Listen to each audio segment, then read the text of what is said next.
Hello everyone, I'm Martin Garcia and I'm part of the Media Access Marketing Department for SCASF. Thank you for joining us and making our 2020 AEP session monthly training a success. We want to give a huge thank you to our speakers and our sickle cell community participants. SCASF continues to advocate and bring awareness to the general public about sickle cell disease, as well as teaching you how to become an advocate. This AEP session is an awesome one, where we'll be having not one, but two guest speakers. First part of the session with Robin McBride, a physician assistant at Zuckerberg San Francisco General, will go over topics such as sickle cell disease routine screening, pain medications, pain management, and outpatient medical care. The second part of the session is with Kim Major, a medical social worker with the comprehensive sickle cell program at UCSF Benioff Children's Hospital, Oakland. And we'll go over topics such as what is Genetically Handicapped Persons Program, GHPP, learn about its coverage, eligibility, tips, and renewal, Social Security and SSI disabilities, the differences between Social Security disability, SSDI, and Supplemental Security Income, SSI. Now that I've introduced Robin McBride and Kim Major, let's get started. Good morning, everyone. I have been part of the Sickle Cell Clinic since 2012, back when Brad Lewis was with us. Anyway, I'm going to be talking today about sort of screening tests and sort of long-term care for sickle cell, outpatient care, that sort of thing. Just sort of going over what happens from a medical standpoint with sickle cell patient care in the non-acute setting. In other words, when patients are not in the hospital. So let's start out just with an introduction. As you all know, sickle cell disease affects many parts of the body, not just the blood. And this is something that I learned early on when a lot of people who did not know about sickle cell disease, when they learned it was basically a disorder of red blood cells, really thought it just had to do with blood. But as you know, blood kind of being the life force, it affects pretty much every single system of the body. And so the effects of sickle cell disease can be what we call acute, and that means severe and sudden onset, and or chronic, long developing problems. So some examples of acute problems from sickle cell disease, of course, include pain crises, excruciating pain crises, excuse me, which are sort of the hallmark of sickle cell disease. And also other medical problems, acute kidney injuries, acute chest syndrome. Obviously they're acute. Acute is in the title for those. But the chronic, long developing problems are the ones that we focus more on in the outpatient clinic. So the acute problems, of course, are treated in the emergency department or in urgent care. In many cases, we can handle some mild acute problems in the infusion center. And during hospital admission, acute problems are also treated. So the chronic effects of sickle cell disease usually happen over many years, and they often result from excuse me, problems, injury to tissues that occurs as an effect of the problems with the blood. Problems can be what we call acute on chronic. So in other words, there can be some chronic problems with, organs or so forth, and then there's a sickle cell crisis, and that just makes everything worse. It just exacerbates the chronic issues. And a good example of this is avascular necrosis, which in and of itself is a chronic issue. Avascular necrosis, just like the name implies, avascular meaning not good blood flow, and necrosis meaning tissue death, that occurs in the bones. And so it results from sort of long-term problems with blood flow to the bones. However, patients can have an acute pain crisis, like attack in the bones due to this long-term AVN that has developed. Next slide, please? Aiden, can you change the slide, please? Okay, great. Okay, so in a clinic visit, we have a lot of goals. Patients with sickle cell really do need frequent checkups, and these are like check-ins to see basically how you're doing. Generally, we do a targeted physical exam, and we do that to detect any new or worsening problems. You know, see if you've had any issues lately, things that are hurting more, problems with certain parts of the body. We do a screening of all the medications and a review of them, including pain regimen. And we order regular blood tests and urine tests, and those are done to monitor for things like anemia, kidney function, liver function, iron level. And we may order some other lab tests in addition to those. And the lab tests are done not only to check the organ function, but they can also help to indicate if certain medications are truly helping or if they're actually causing harm. Next slide. Okay, so screening tests. So these include the labs, but also other special tests which are done periodically, and they're done to look for chronic damage to parts of the body. So one of them would be an eye exam, and this includes a vision and what we call a retinal exam. Sickle cell can cause damage to the retina of the eye, and the retina is sort of the back part of the inner eye. It's the part that the light hits, and it sends the image that we're seeing into the brain. And this is why a dilated retinal exam is what is necessary. You can't really see the retina through that tiny little opening that's the pupil. It needs to be dilated or made bigger. And then the ophthalmologist will take a look very carefully at the back of the eye. Sometimes they take pictures. You may have seen the pictures. They look kind of yellow with little blood vessels going through them. And by looking carefully, the ophthalmologist can detect if there are any problems, what are called sickle cell retinopathy.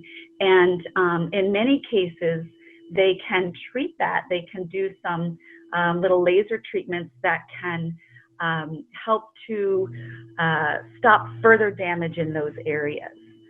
So eye exams are very important, and we recommend that they're done every year. Another screening test is called an echocardiogram, and an echocardiogram is basically an ultrasound or a sonogram of the heart. So ultrasound is a test that uses sound waves, kind of like whales use or like boats use in the ocean. And sound waves are pretty harmless. And by aiming sound waves into the heart, the sound waves will bounce off the structures of the heart and send an image back to a special screen. And through an echocardiogram, we can see all of the chambers of the heart. We can measure how thick the lining of the chambers are. We can also check the blood flow and see if it's flowing in the correct way, if there's any sort of backflow from like a heart murmur. And we can also check the pressure between the heart and the lungs. So that allows us to look for something called pulmonary hypertension. So echocardiogram, we generally do it every 1 to 2 years, but it does kind of depend on pre-existing problems.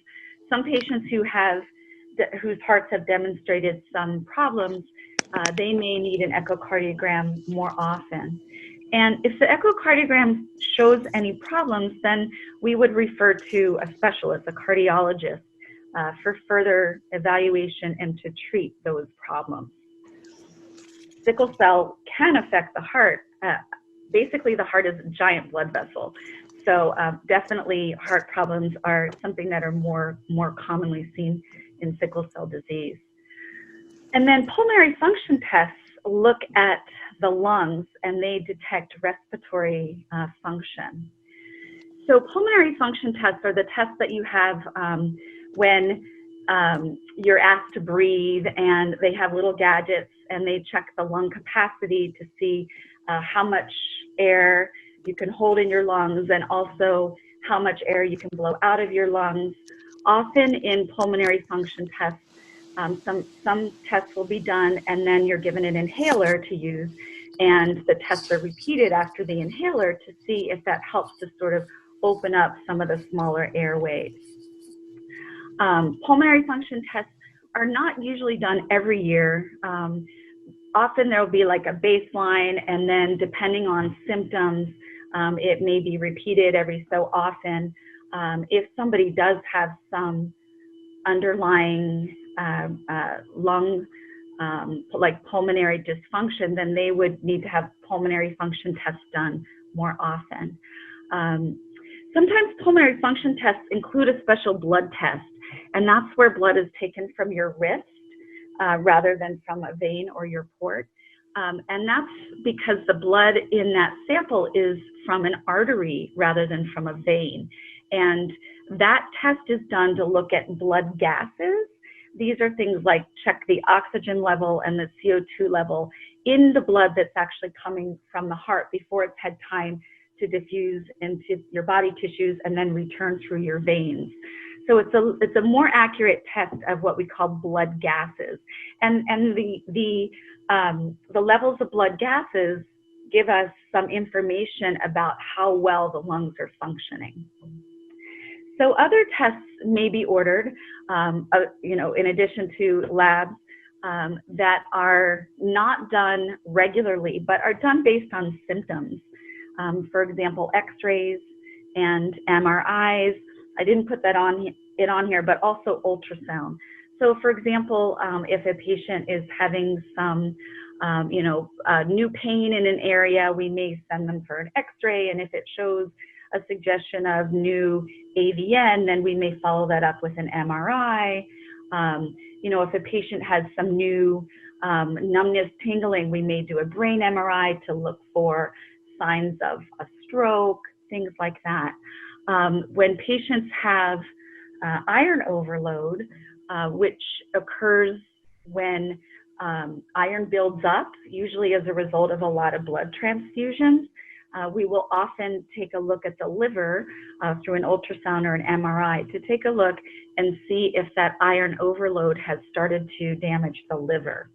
So those tests are really kind of special tests. They're not something that we do like on a regular basis. They're directed toward symptoms or even other test findings.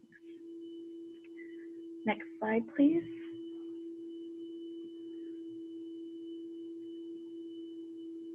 And actually, before I go over the medications, does anybody have any questions? Oh, actually, yes, the labs. Does anybody have any questions about screening tests? There we go.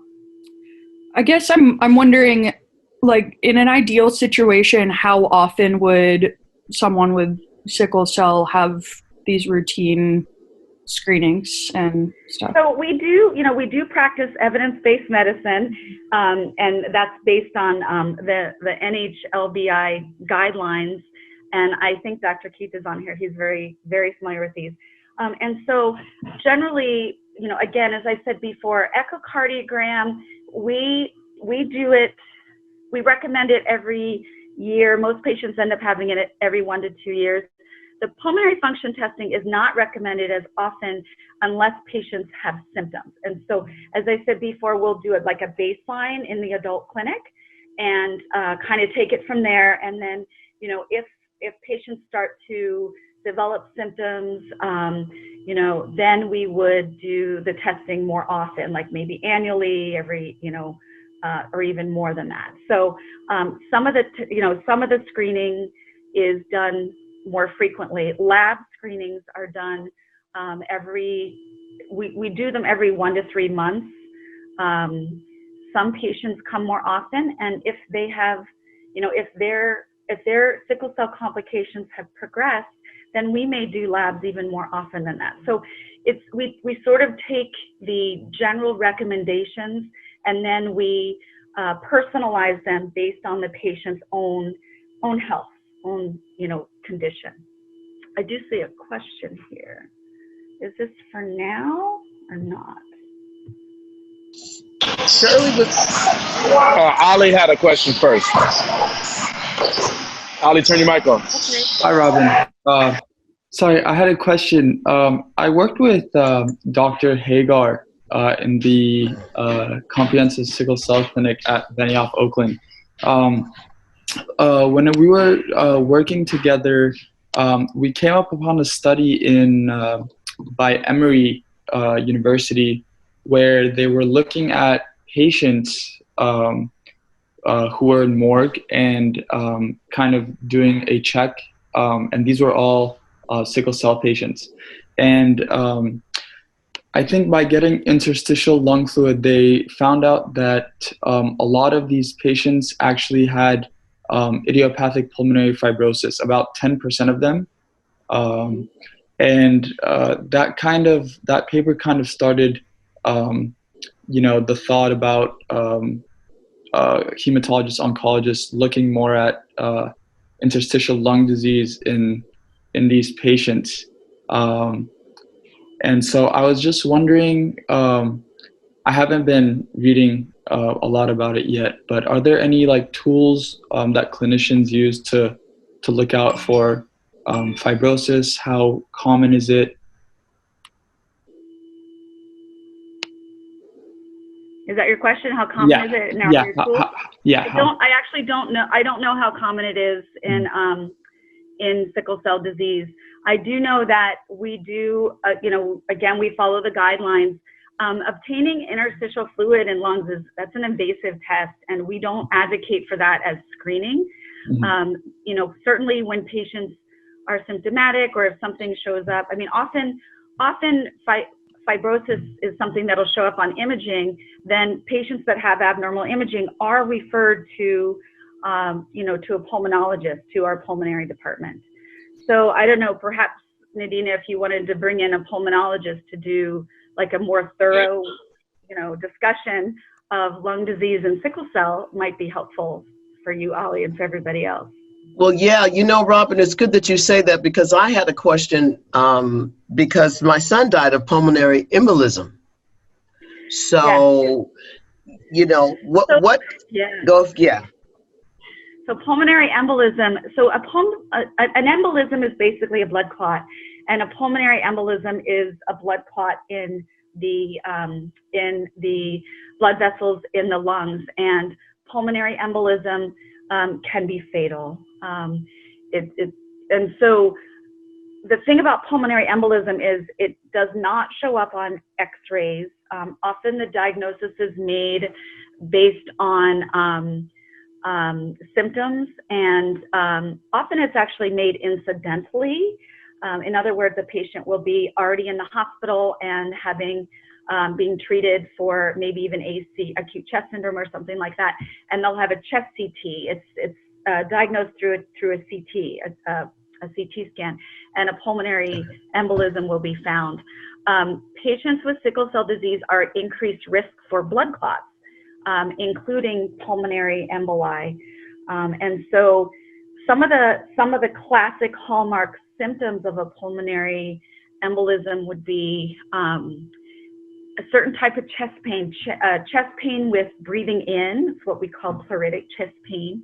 The heart rate may be elevated at rest without another reason for it.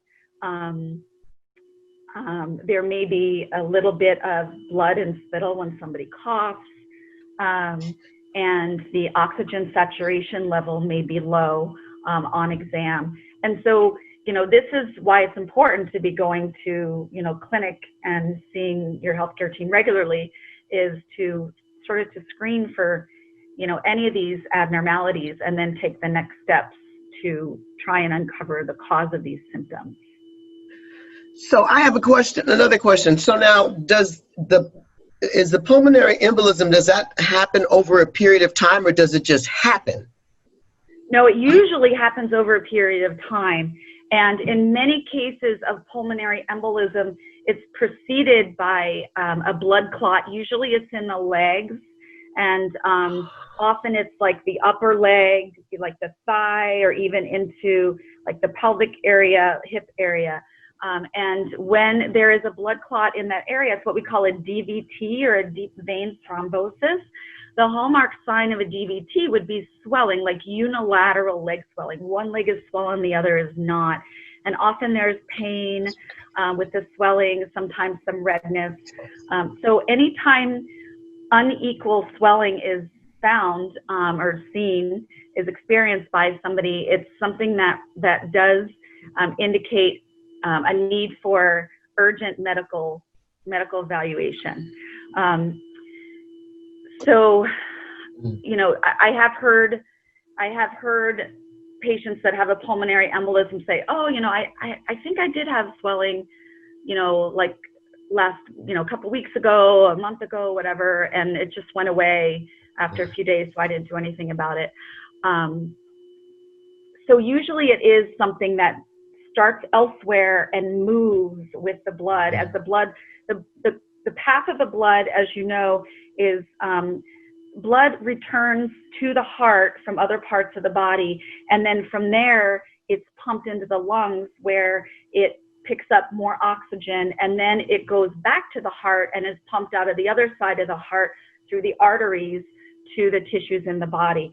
So anything in the veins, like a clot, the path of that will be back to the right side of the heart and then to the lungs. So yeah, usually it is something that's more of a, I guess I could say, acute on chronic. It says you're using the device audio. What's that? Yeah. Robin? Yep, sorry. Yeah? Have you seen that the McBride has decreased the incidences of PE? That's the question. The statement I have is that the only reason my PE was caught was because I had gone to the same hospital, and the person that I met in during her med days is the one that was the attending when I came back in. It's extremely important to stay at one facility so that they really know what you look like when you're ill, for real. Yeah. So I don't know the answer to that, Stephanie. McBride, which is voxelotor, is a new drug for sickle cell. And if Dr. Keith is on here, if he wants to address that, I think he was very much involved in reviewing that drug. I know it has been shown to help with, you know, a lot of the complications of sickle cell, but I do not know exactly about incidence of PEs. We only have a handful of patients that are on it so far in our clinic, so I don't know. Is Dr. Keith here? Yes, no? Okay. Anyway, Stephanie, I can try and find that out for you and let you know. Thank you. You're welcome. Yeah, I thought he was here because he made some comments. Dr. Keith made some comments about as people who have sickle cell disease age, they develop restrictive lung disease. High resolution chest CT can be used for confirmation, but clinically it is the restrictive lung disease that needs to be monitored and treated. Pulmonary complications of sickle cell disease, Miller and Gladwin, 2012. I'm not sure what that is, Yeah. but So restrictive lung disease is diagnosed through the pulmonary function what would be testing. the treatment of restrictive lung disease? So I think Shirley asked, what would be the treatment for restrictive lung disease? Well, that's a good question. So it all depends. There are some medications that that the pulmonologists and cardiologists do give patients. Some patients use, you know, inhalers. It just all depends on how severe the restrictive lung disease is. It's not something that can be cured. It's treated. I had two more questions way up. Well, you mentioned arterial blood arterial blood gas testing. Is that done on a scheduled basis, even though you said the pulmonary function tests aren't regular? No, that is not done on a regular basis. That is done at the same time as pulmonary function tests. Gotcha, thanks. And the other question I had is, what is done if an ultrasound shows some liver damage? So the number one cause of liver damage for sickle cell disease is iron overload, and iron in the liver, the term that's used is called hemosiderosis, and aggressive, what we call chelation therapy, can be helpful. That would be treatment with things like X-Jade and Jadanu. Those are medications that will kind of bind to the extra liver and just help the body to excrete it. So certainly if a problem like cirrhosis is found in the liver, cirrhosis is not curable. And other problems with the liver, hepatitis B and hepatitis C, which historically has been transmitted through blood transfusions, but today donor blood is screened for those. But those infectious causes can both be treated now, both Hep B and Hep C. And one last thing, I had written a question early on. If early stage AVN is detected, what would be the interventions? So that's a good question. Our orthopedic surgeons historically have kind of gone back and forth. They used to do a procedure called decompression, where basically the dead tissue would be removed from the bone, and bone can replace itself. The problem with that procedure is that the cause of the AVN is still present, and so unless a patient were to have aggressive prophylactic blood transfusions regularly, like monthly, the chance of the AVN returning and would be high, and right. The chance of bone, it also will compromise the bone healing. So our orthopedic department today, really for AVN that's causing pain, they generally will treat with like a steroid injection into the joint to sort of ameliorate the symptoms, with the long-term goal of joint replacement. So that's what's done currently. Thank you. We're getting a lot of good questions. Ollie asked, is hydroxyurea still one of the main treatments of sickle cell disease? Has anyone in your clinic have negative side effects to the drug? Yeah, I'm going to get into that in just a minute. The answer is yes. It is still like the mainstay. It's still the main, what we call disease-modifying medication. I have had some patients in clinic who have had some side effects. I think I only have maybe 2 patients who are actually not taking it because the side effects, they find the side effects unpleasant. Other patients have managed to sort of develop a medication profile that helps them with the side effects, so they're able to take it.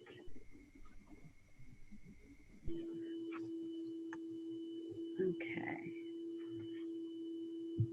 Get rid of that. Okay. So let's just quickly go over the labs, the regular labs, and then we can get into the medications a little bit more. So labs overview, the main labs that we order regularly include a CBC with differential. And in a CBC, that's where we look at things like hemoglobin.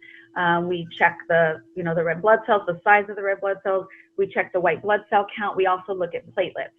And that gives us very good information about the level of anemia. It also kind of indirectly can tell us about the effects of the hydroxyurea. We often will see increased MCV with the hydroxyurea. So that's sort of like a quick and dirty way of seeing if it's if it's working. Reticulocyte count. Reticulocytes are kind of like baby red blood cells, and so we expect reticulocyte count, the retic count, to be elevated with sickle cell. That means that the bone marrow is responding to the the lower level of hemoglobin in the body that we see with sickle cell disease. And then a metabolic panel, this is a panel of tests looking at things like electrolytes, sodium, potassium. We also look at things, chemicals that have to do with kidney function, something called BUN, something called creatinine. And these just kind of, often we'll also do liver function tests, which will obviously give us an idea about the function of the liver. Iron studies are done periodically, especially in patients that have frequent transfusions. Iron is interesting because it is integral to the hemoglobin molecule. It gives it its name. Heme, that term heme means iron. And so the body is pretty good at recycling iron. And so what little we get from our food in a regular situation, we excrete. And so throughout a person's life, the level of iron tends to remain pretty steady. But when somebody is getting a blood transfusion, because of all of the heme in the blood, the iron level can start to go up pretty high. And so because iron is what we call a heavy metal, the iron can accumulate in the tissues and the organs, and it can start to impair function. So we do like to do iron studies periodically, and that also can tell us how well the chelation therapy, the J-Denu or X-Jade, is working. We like to see the iron trending down with that medication. Urinalysis we do periodically. That can give us an early idea about kidney dysfunction. And obviously, if somebody's having symptoms, we can also check for infections. Hemoglobinopathy panel we do periodically, and that's to check the level of fetal hemoglobin. Fetal hemoglobin is what is increased with hydroxyurea, and so we want to make sure that the hydroxyurea is working. We expect to see an increase in the fetal hemoglobin when patients are taking the Hydrea regularly. And then other labs based on symptoms and needs. Okay, next slide, Aiden, please. Okay, so medications, the common sickle cell medications. Hydroxyurea is still the mainstay treatment for sickle cell disease. What hydroxyurea does is it stimulates the production of a different form of hemoglobin, and that form of hemoglobin does not sickle.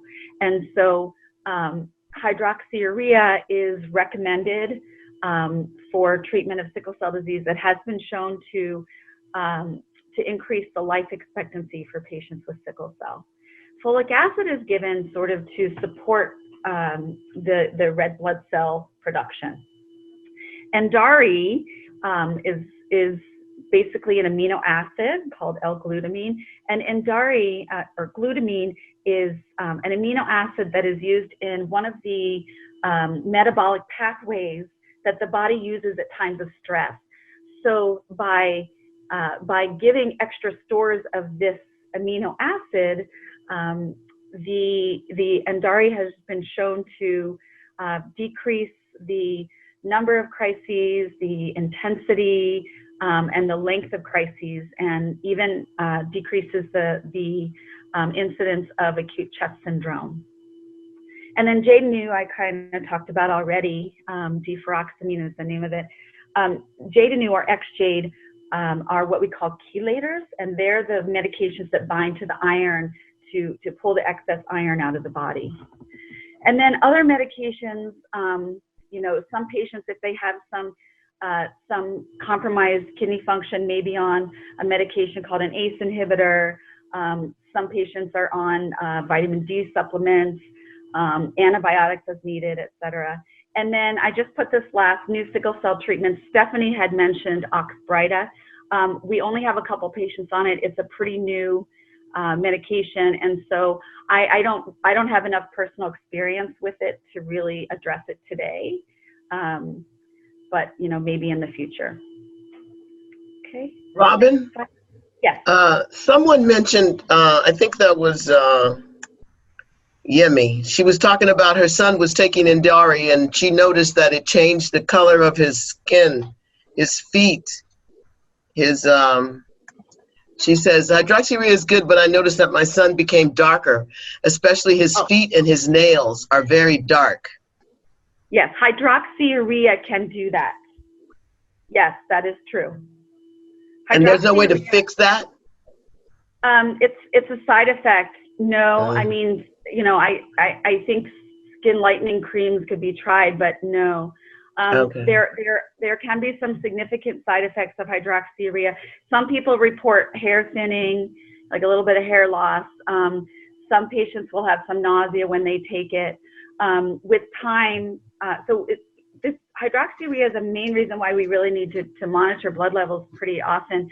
With time, it can cause suppression of some of the blood cells, particularly the white blood cells. And, if they drop to a dangerous level, we'll want to back off a little bit. Technically, hydroxyurea falls under the category of chemotherapy even. And when a woman wants to become pregnant, it's advised that she stop hydroxyurea and to help prevent any birth defects in the baby. Hydroxyurea can also impair fertility in men. So for couples of childbearing age that are planning a family, it is advisable to, of course, seek genetic counseling, but also to keep in mind that hydroxyurea may need to be stopped in order to conceive, and then once conception occurs, to stop it for the duration of the pregnancy. Okay. Thank you. Okay, you're welcome. I just wanted to throw a couple of slides in here about pain management. Hospitals routinely screen for pain. That didn't used to be done, but now it's become one of the sort of goals of a hospital. When a patient comes in and the vitals are checked, the nurses think of pain level now as a vital sign. And so with sickle cell, there are two different types of pain that need to be addressed: acute pain versus chronic pain. And we already talked about some of the causes of these kinds of pain. So it's important to determine what exactly is causing the pain. For example, is it bone pain from avascular necrosis? Is it pain from ulcers, peripheral neuropathy, which can happen with sickle cell? Is it a vaso-occlusive crisis, or just a pain crisis? Is there an infection going on, or other, did the patient twist their ankle? There are all kinds of things that can cause pain. And the treatment is directed at the cause. So the most effective treatments for pain incorporate non-medical methods. So not just medicines, but physical therapy, aquatic therapy, massage, acupuncture, muscle relaxation, music therapy, etc. And I know at our hospital we have a pain management clinic, and in addition to trying to fine-tune the medical regimen for pain, meaning the medications, they also have courses and classes on some of these non-medical ways to address pain. It's really best to come at pain from many different angles, not just take some pills. And part of that is because we're also trying to help the cause of the pain, not just damper the pain, but try and improve what's causing it so that the pain will decrease in turn. Next slide. Robin? Yes. Can you talk about the Subutex, and especially as it relates to opioid-induced pain? Sure. So Subutex is a drug called bupropion, and it's a drug that falls in the category. It's both what's called an agonist and an antagonist. So it's an interesting medication, and it is very useful for pain in many situations. Recently, we've had success with using it for sickle cell pain, and the good thing about it is it doesn't cause the tolerance or the dependence that can come along with opiates. I know some patients have had problems where they'll have an acute pain crisis. They'll go in the hospital for a few weeks and they're treated with, a lot of opiates to get them through the crisis. And then they're discharged on a higher level of pain medicines than before. And then they want to go back to their regular level. So they'll cut down and then they'll have withdrawal. And then they'll have all those symptoms. And then they're back in the hospital because they become dehydrated from diarrhea and all these things. And with bupropion, we don't see that pattern. There are different ways to take it. There's a patch, there are pills, and there's a little film that goes on the tongue. I mean, I'm a big advocate of it. We have had patients, though, that their baseline requirement of opiates is really too high to successfully transition them to bupropion. So it's something that should be done in conjunction with a pain management team. I know that the side effects of bupropion are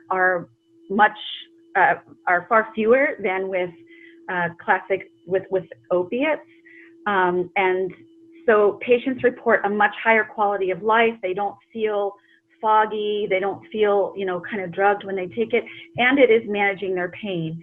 So I mean, I do encourage anybody who is on a pain management regimen with opiates that maybe is not happy with how they feel on them, to talk to your provider about it. And we can certainly in our clinic, we've been working with our pain management clinic to try and transition patients to it. And again, it's been successful in actually all but one case.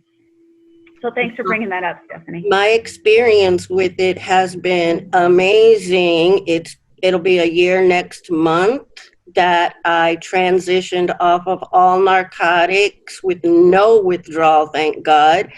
And the change it has made to my life, I just can't even begin to tell you, in ways that I hadn't even thought of.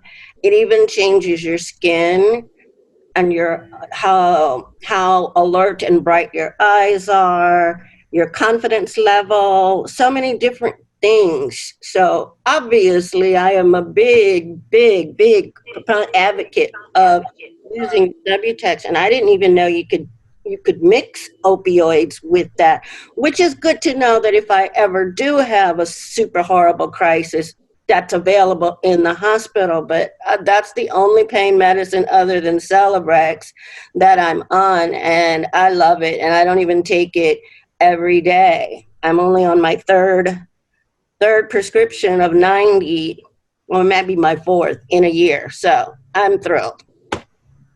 That's so great. How do you spell that? So Subutex is the brand name. It's Subutex, and the actual medicine is called bupropion. It's Buprion,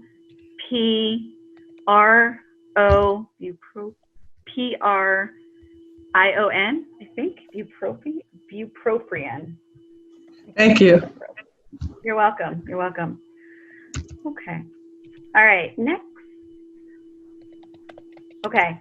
So, as you all know, by adulthood, most people with sickle cell disease will need strong pain medicines, opiates at least part of the time, and especially for chronic pain. The long-term opiates are a mainstay, not just the PRN. NSAIDs can be helpful, especially because often with sickle cell pain, there's some element of inflammation. But, NSAIDs are really hard on the kidneys, so be very mindful of that. And also neuropathic pain medications can be helpful for peripheral neuropathy. I've also heard for AVN, they can be helpful as well.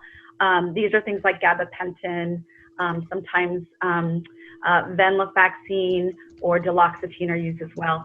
And cannabis, we actually did a study a couple of years ago at our hospital looking at the, how well cannabis worked for sickle cell neuropathy specifically. And It wasn't a huge study, but patients did report that they felt better with the cannabis.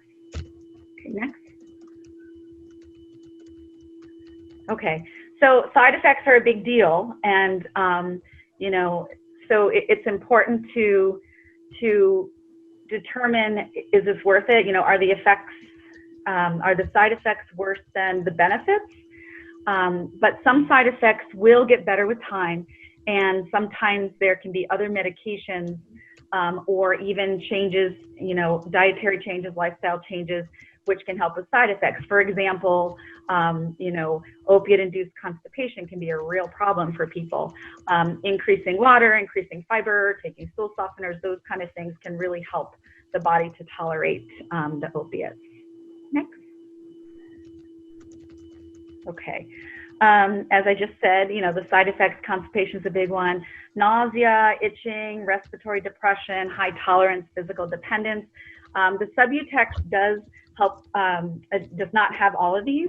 And as I said before, for opiates, increasing water and fiber intake, daily stool softener can really help. So anti-nausea medicines and anti-itch medicines are also used, but these may worsen other side effects, particularly things like respiratory depression. So, be cautious and make sure you talk to your provider before using too many of those. Okay, so in summary, so sickle cell disease presents lifelong health challenges, but many of those can improve with medications, careful monitoring, and early interventions.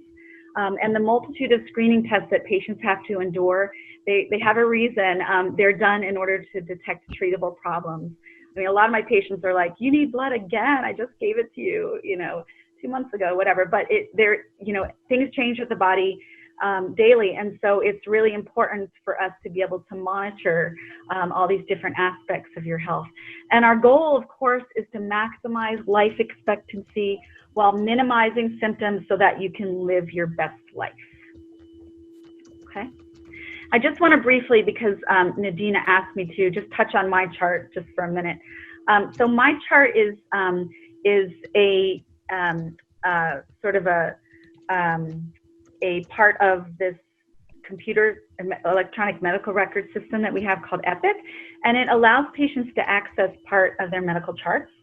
So the functions include, you can send messages to your care team, you can view your prescriptions, and if you're out of refills, you can request refills through that. You can request appointments, view test results, etc. The access is secure, and my chart is not good for urgent needs. So in other words, if you have something urgent, it's best to call the clinic directly. Next. Okay, so how to sign up for it. At the end of your in-person medical visit, you'll get an AVS. It's a piece of paper that summarizes your visit that day. And there is a page on there about my chart, and it contains a one-time activation code, and that code is good for 2 weeks. After 2 weeks, if you haven't signed up and you want to, you have to get a new code because it won't work anymore. So to access it, you go to the link that's on the AVS. You just type that into your browser, mychart.sfdph.org/mychart, and there will be a new user box. You just click the sign up now link. Next.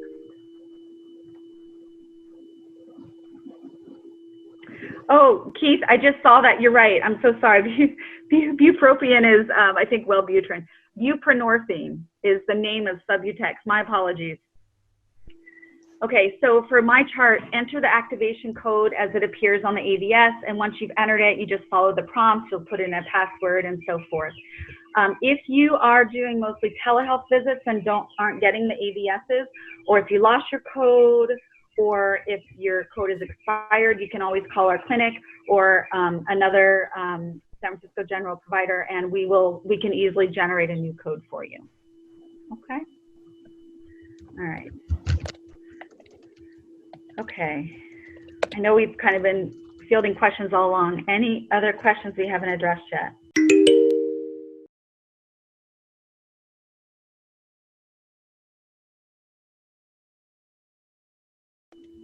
Thank you, Keith, Dr. Keith. Other questions? Robin, somebody wants to know, does any hospital have animal therapy to help during crises? You know what? We used to have that at San Francisco General, but it was a program that was driven by a particular a doctor who was our SNF doctor, and she used to bring her personal dog who was trained. And she retired, I think, 2 years ago, and since then, I'm not aware of it being at San Francisco General. Oh, I think somebody asked about COVID. Yes.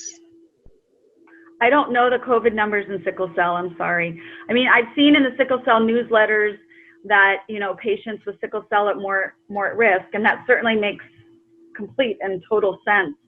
But I don't, you know, we haven't had any sickle cell patients in our clinic contract COVID-19, thank goodness. And I just don't know the national numbers. Sorry. I don't know, Dr. Keith, do you know anything about that? Yeah, there's a website you can go to. I don't know. I think if you Google sickle cell COVID, it'll give you the website, and they update it every 2 weeks or every week, I think, and it gives you all the data on how many people with sickle cell have had COVID, what the outcomes were, and what the risk factors all the people had, and it's pretty informative about it. It's where people go. It's also, there's a section for doctors to enter all the patient data that they have on the regular website. So it's pretty informative. Have you noticed a difference in the outcomes?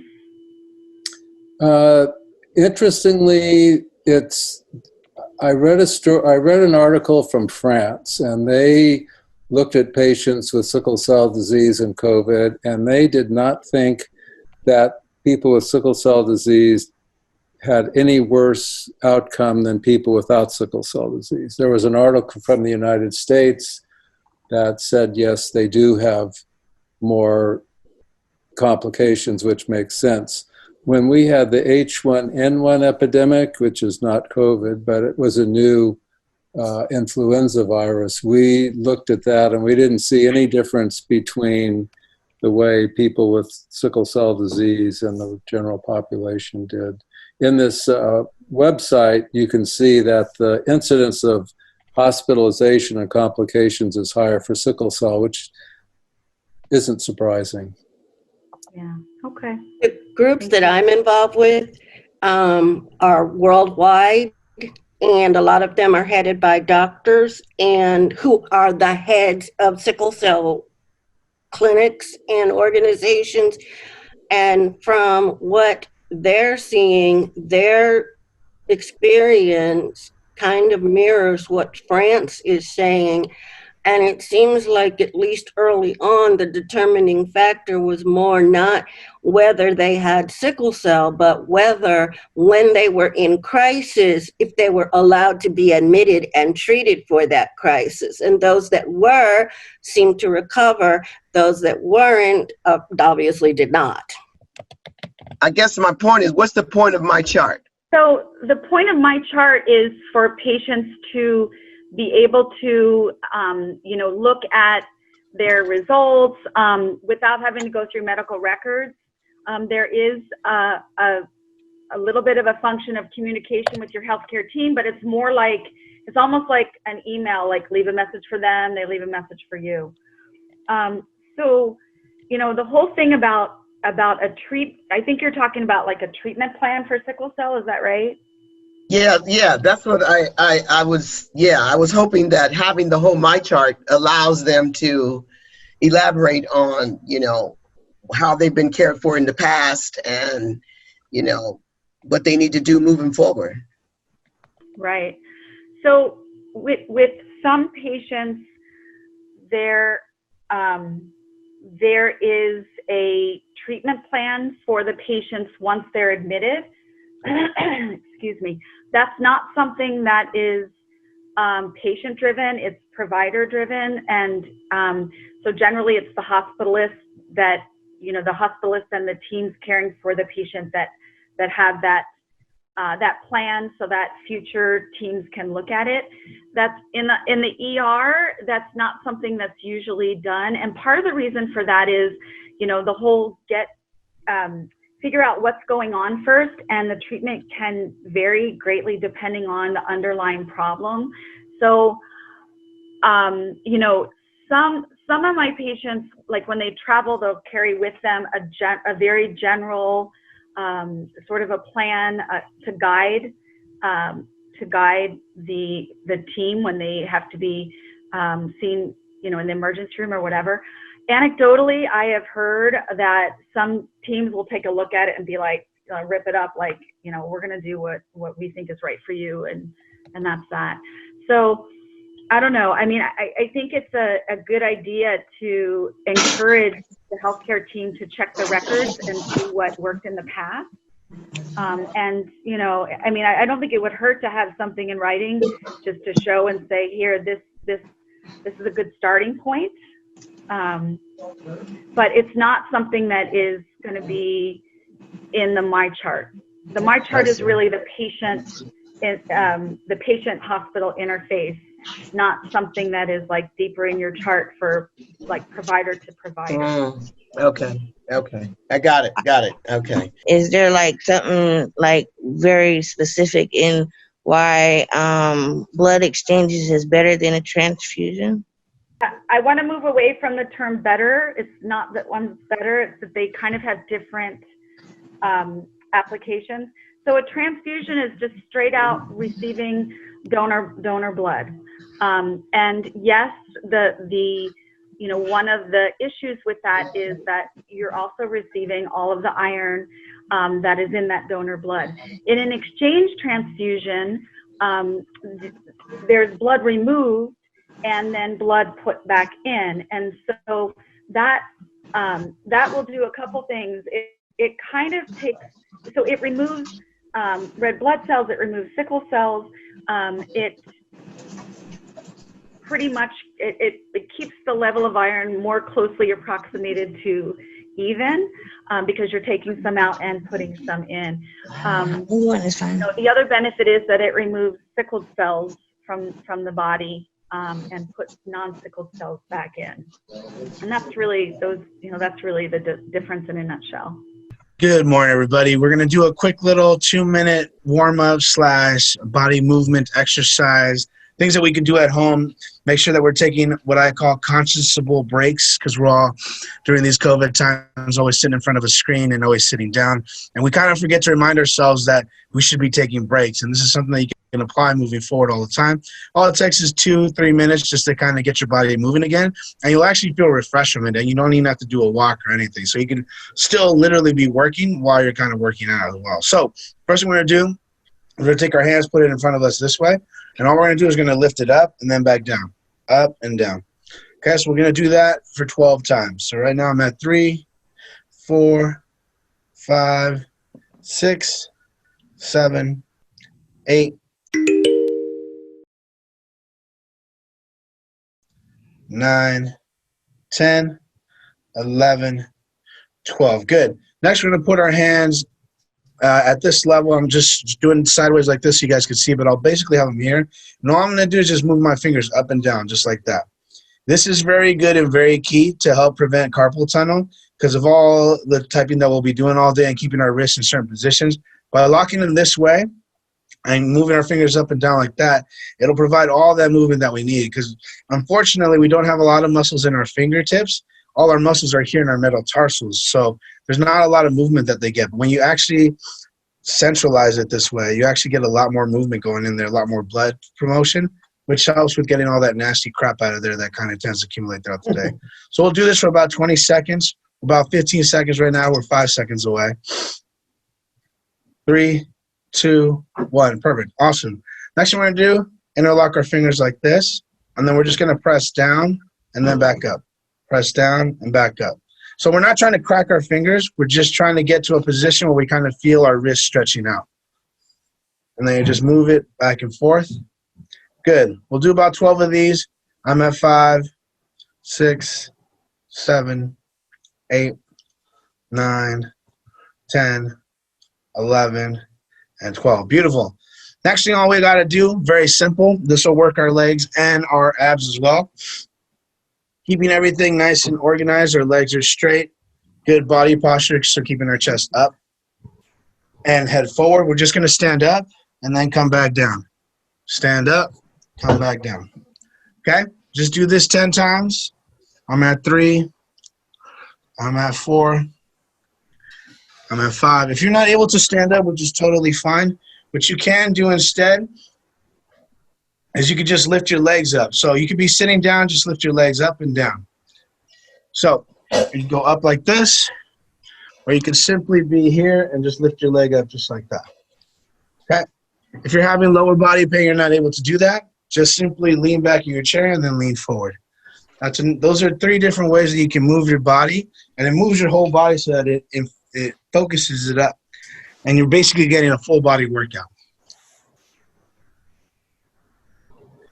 That's 12. Good job, everybody. Last thing you got to do is work in that face. Smile, and then fish face. Smile, fish face. Smile, fish face. Smile, fish face. Smile, fish face. You got a lot of musculature in your face, and sometimes when you're staring at a screen all day, you kind of tend to just have the same position in. So there's some research recently that's been showing that the more movement you have in your face, the more endorphins actually get put into your system. And especially smiling, which creates a lot of good positive endorphins, it just gets that infusion going.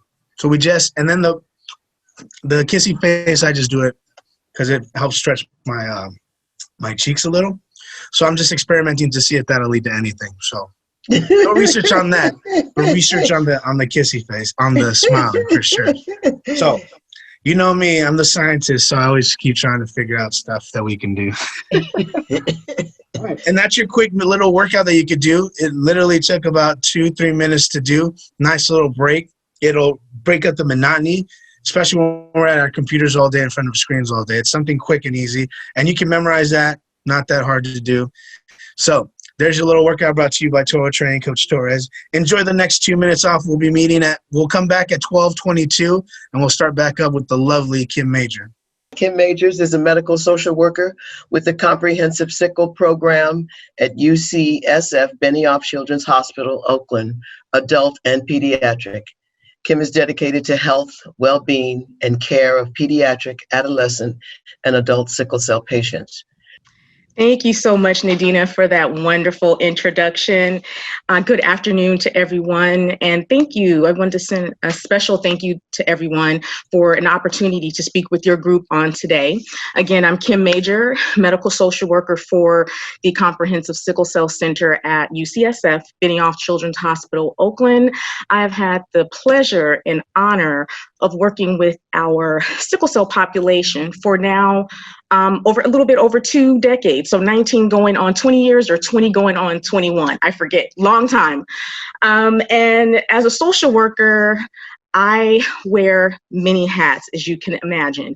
And one of my roles is to be able to link patients and families to resources, excuse me, and services to help ensure that they gain access to care and treatment.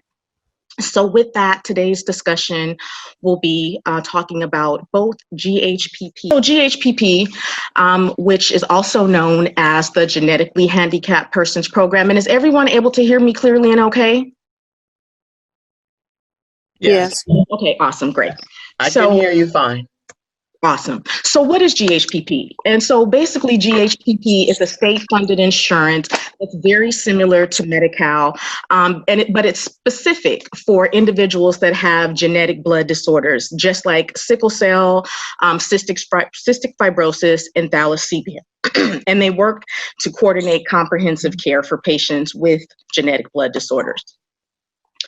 Basically, their mission and goals are to promote high-quality coordinated medical care through case management services that partner with special care centers, such as the Sickle Cell Center at UCSF Benioff Children's Hospital in Oakland, and community health providers. So community health providers would include a primary care physician and or any of the other medical specialists that either your primary care provider has referred you to or that your sickle cell doctor has referred you to. So some of the program goals for GHPP are to help identify and enroll patients early into the GHPP program, and also to help prevent and receive services from a skilled special care center team. Now, what are the eligibility criteria to enroll into the GHPP program? So essentially, there's 3 eligibility criteria. You have to be 21 years or older. You must have an approved genetic condition, i.e. sickle cell, and you must be a resident of California. So again, this particular insurance is only for individuals that reside in the state of California. So if you are enrolled in the GHPP program and you happen to move outside of the state of California, your services will be terminated or discontinued until you decide to return to California. If you don't decide to return to California, you'll no longer be eligible for GHPP. So GHPP actually covers a lot of services. So again, obviously, you are able to receive care at a special care center, such as the Sickle Cell Center in Oakland, covers part of hospital stays. And why I say part of hospital stays is because one of the requirements of GHPP is that you also apply for another insurance or have another insurance. A lot of times GHPP does not always notify clients or patients of this, but they are actually a secondary insurance. So it is really a must that you either have an HMO, a PPO, or another state insurance such as Medi-Cal. GHPP also covers outpatient medical services, prescription refills, surgeries, nutrition products such as Boost or Ensure, covers PT and OT and speech therapy, mental health services, and durable medical supplies. This slide really looks at the GHPP enrollment. So we sort of already reviewed what the eligibility requirements are. It's important to note that for GHPP, there may be some enrollment fees that you'll be subjected to, and enrollment fees are actually based on your annual income. So if you're employed or if you're receiving SSI, that amount will determine whether or not you actually will be required to pay enrollment fees. I would say that 95% of our adult sickle cell patients do not have to pay enrollment fees. Now, it is important that you update your enrollment fees. So upon submitting your application and you receive a letter of correspondence in the mail that outlines or stipulates that you do have to pay enrollment fees, those typically should be paid up front. I have known GHPP to work with patients. If they are not able to pay the full amount up front, they will work with you on a payment plan over a period of a few months to get that enrollment fee paid.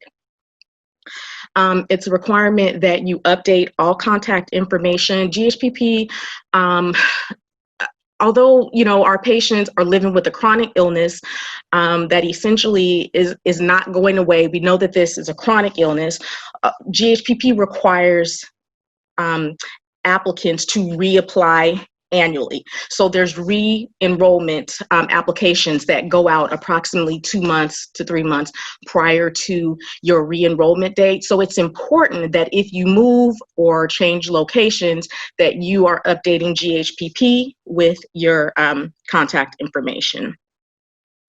In the event that your financial status changes, it's also important to alert GHPP of that. So whether that you have an increase or a decrease in your income, that's important. And that also may make a difference on whether or not you are required to pay enrollment fees or not. Again, as I mentioned earlier, you are able to be, and in fact, it is highly suggested that you enroll in another type of insurance program. And in fact, it is a requirement of GHPP. It is highly unlikely that individuals will just have GHPP coverage as a sole and primary insurance, because again, the key to remember is that GHPP is always a secondary insurance, and it works hand in hand with your primary insurance.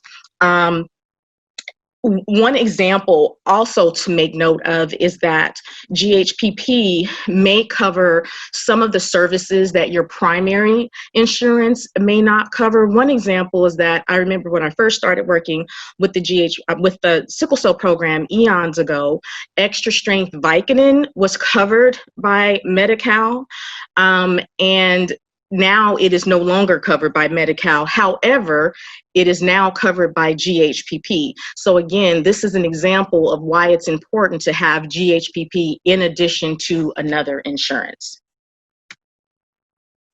And how can you apply for GHPP? So you could, several ways. You can actually just type in GHPP application on Google, and it should be one of the first pages that comes up. And then I've just included the link here in red for those who just want to just type in a link to go straight to the actual application.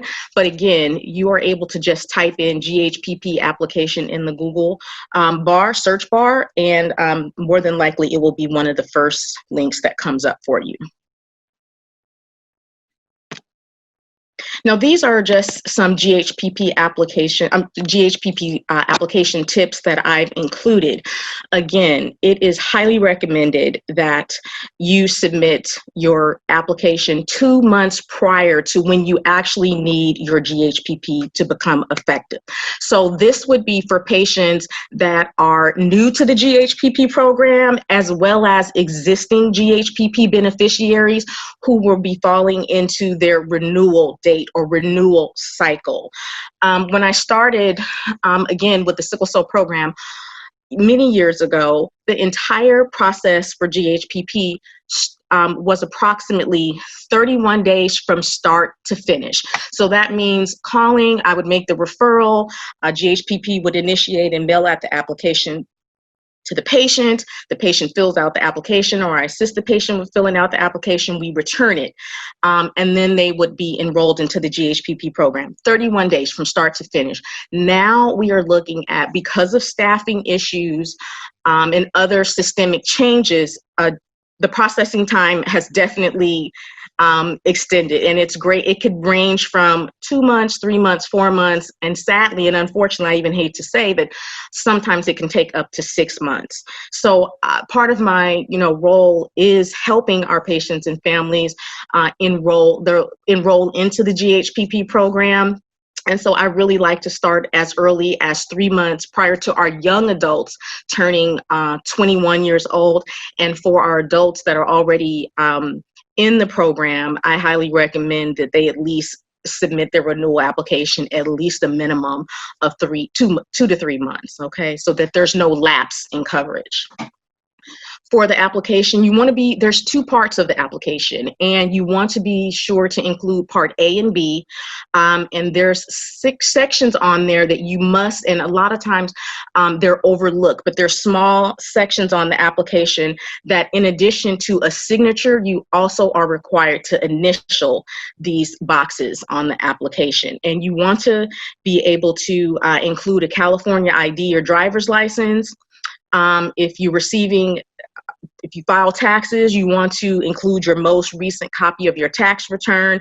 If you don't file taxes and you're just receiving income or another form of you earn another form of wages because you work, you want to just send in a check stub or some sort of income verification, and then proof of residency. And so again, really what GHPP wants to do by you being required to submit this information, it's not like, and don't tell them that I told you, but it's really that they're not verifying this information. Really, they just want to see that you are indeed or in fact a California resident, because again, this insurance is only for individuals who are residents of the state of California.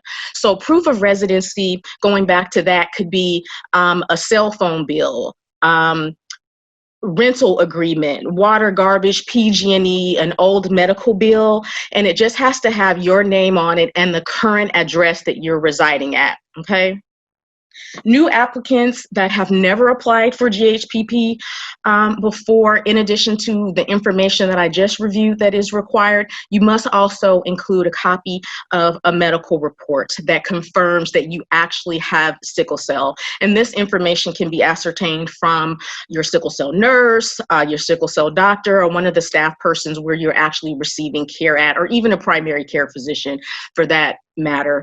If you're not connected to a special care center, can actually print a copy of your medical record that documents and verifies that you have sickle cell. Ways that you can submit a GHPP application are through mail, fax, or email. And I've highlighted in red here because this is essential. Always keep a copy of what you submit for your records.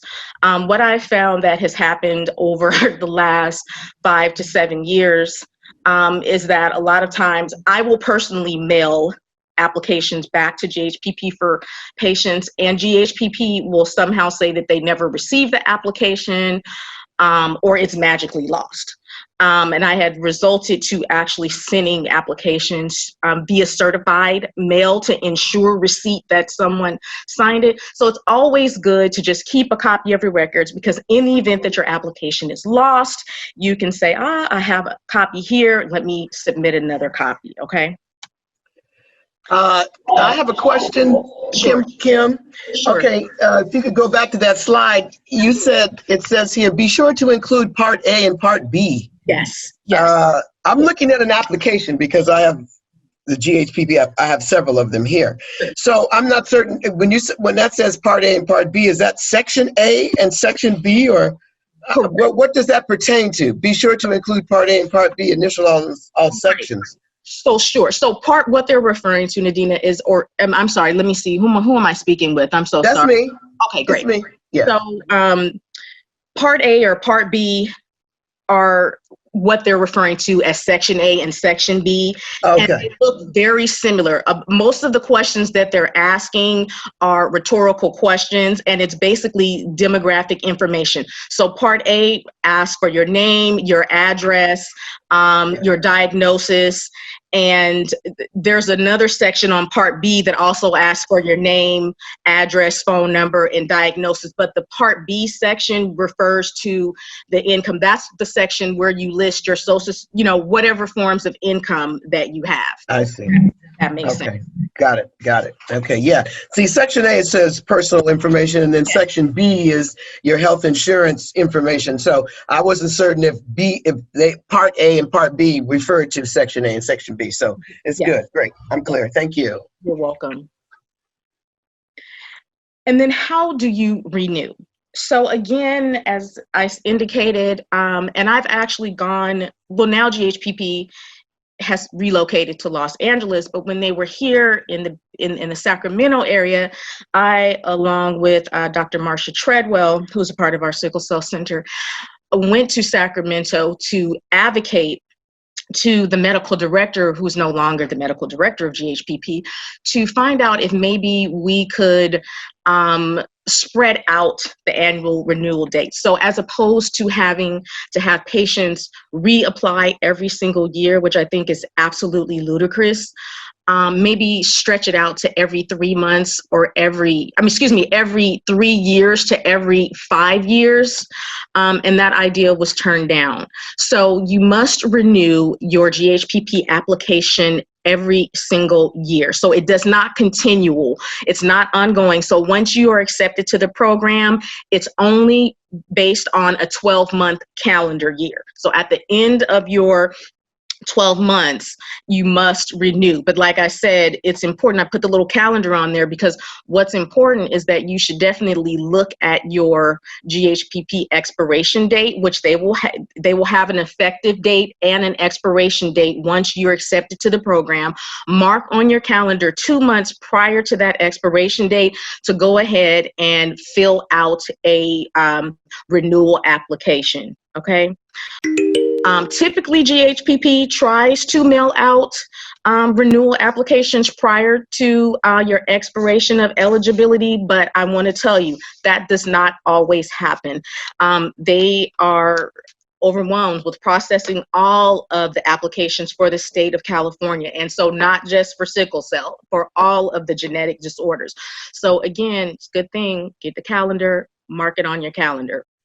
One of the good things is that the renewal application is actually the same as the initial application. So there's some familiarity.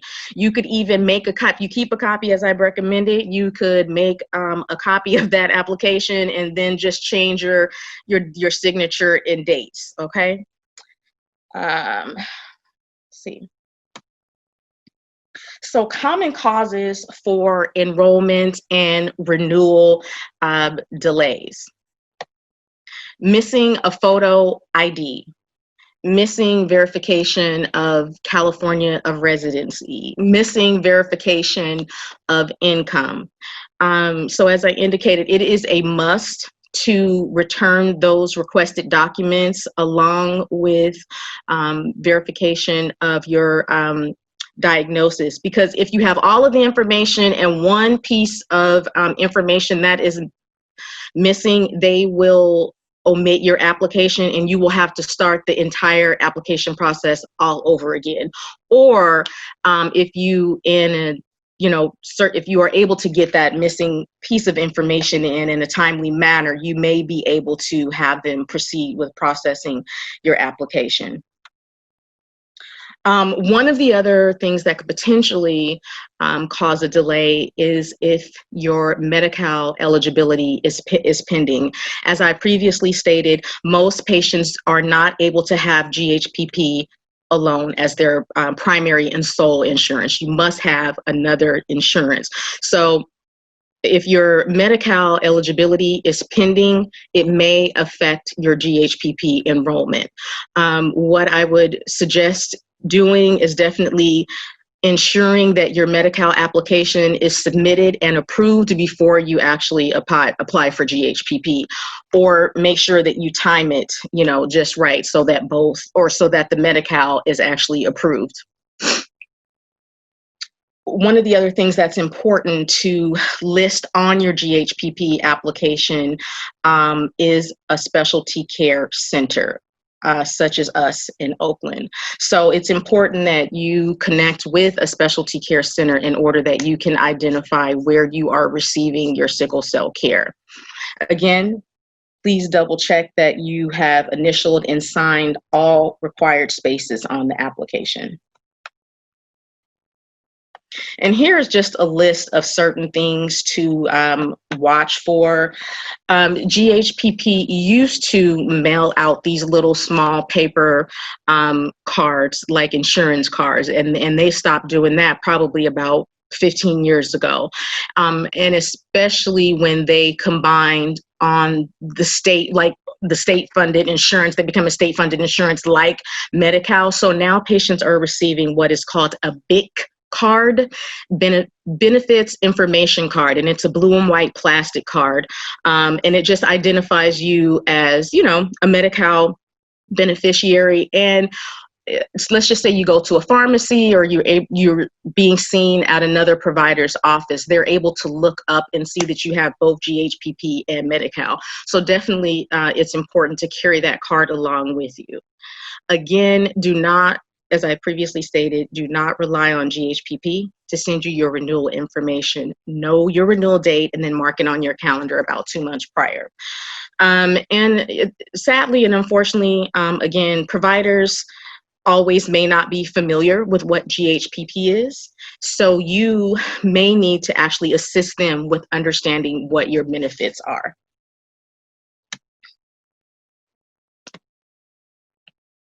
Awesome. Are there any questions before we go on to our next subject regarding GHPP?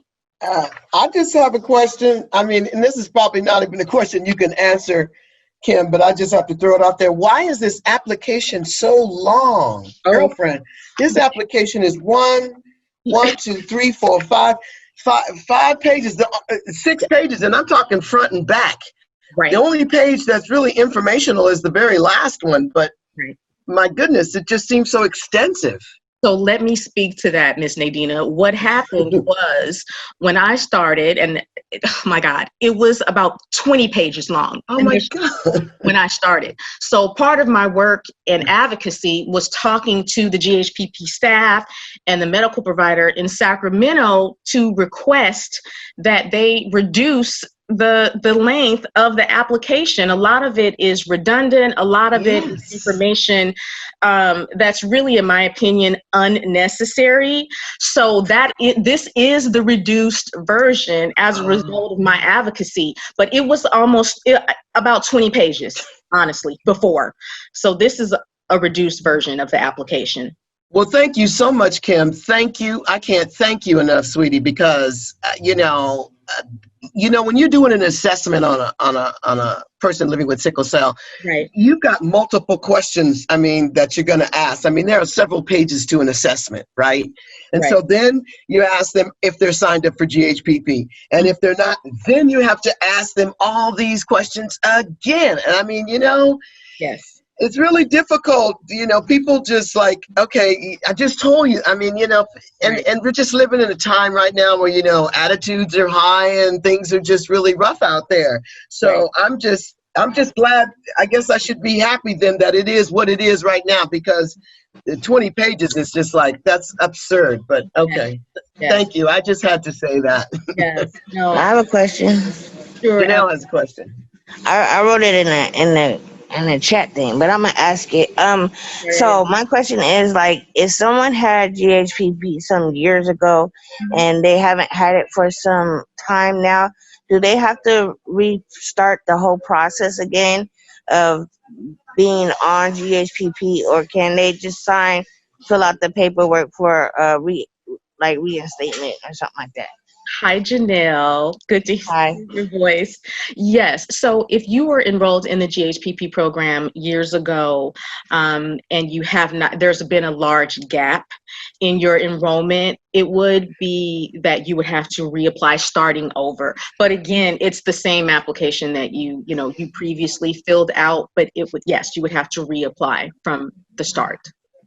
Okay, and another question is, I know that you work at Children's Hospital, but are you willing to help out other patients that no longer go to that facility? Because I don't go there no more, but I still be needing help from say someone like you that know how to fill out those applications, because I know you're very good at saying, hey, your application needs to be renewed. I filled it out. Can you just sign here, here, and here? I remember you used to do that all the time. So I was wondering, is it still possible that I could get assistance with that if I need it? Call me. My number is still the same. It has not changed. So call me and I can definitely help you do that. Okay. That's good to know. Yes. Thank you. You're welcome. Okay, we have another question in the chat. Will GHPP help me having Kaiser? Yes, so you can have GHPP as well as have Kaiser. So the eligibility criteria is the same across the board. As long as you carry a diagnosis of sickle cell, that makes you eligible for GHPP. And again, they recommend that along with GHPP, you have another insurance, so let's just say, like you just said, you have Kaiser. Kaiser is always going to be your primary coverage, and then GHPP would actually be your secondary coverage. So any services, let's just say, this is an example. If your physician wrote you a prescription for hydroxyurea and for whatever reason, Kaiser did not cover that, I don't see that would happen, but let's just say that Kaiser said we're declining coverage for hydroxyurea, then GHPP would actually cover hydroxyurea for you. And that's just a loose example. Again, I don't see that Kaiser would actually decline coverage for that medicine. And my question is on the coordination of care between the center that you have to select and the other physicians that you're working with. I have GHPP. My center is in LA. Okay. And I don't know how that works. I'm mostly just seeing my CAC doctors. I don't know how they coordinate. What is it supposed to look like? It's not looking like there's coordination, and I don't know how to make that happen. So let's just say that there is a specialty. Let's just say that the doctor that you are seeing is recommending that for whatever medical issue that you may be having. This is just, again, an example. And they are referring you out to an optometrist because maybe there's a retinopathy issue going on. That physician is supposed to be connecting with or assisting with the submitting of what's called a TAR or a SAR, a service authorization request form, to your insurance to help coordinate the care to ensure that that specialty care that you're required to see for your eye is being covered. They're doing that, but and that's how the process has been going, and mostly internal within CAC. But they're getting familiar with how to do the SARS for GHPP. So it works until I have to deal with someone outside of CAC now. CAC has got it down finally for me. But are they supposed to work with LA, that big hospital in LA, some kind of way? Are you connected with that hospital? I mean, are you seeing any specialists or doctors there? When I first had GHPP, I went there and I saw the famous doctor. He's retired. What's his name? Dr. Cage? Yeah. And one of his residents or interns. But when I tried to get other specialists within the hospital, it didn't seem to work too well. So mostly all my care was, other than that, like one visit, has been within CAC. Okay. And it really should not be you, Ms. Shirley, that is, if I may call you that, that is coordinating the referrals to the specialist. That is really the job of the medical professional that you're seeing. So the physician or the nurse case manager or the RN case manager to help make that process smoothly for you. Really all you should be waiting for is the approval of the authorization for services so that you could receive that care. But it really should not take you having to make phone calls to GHPP to coordinate the care, because there's a lot of things that patients don't realize that involve a lot of paperwork that go on behind the scenes that you're not responsible for doing.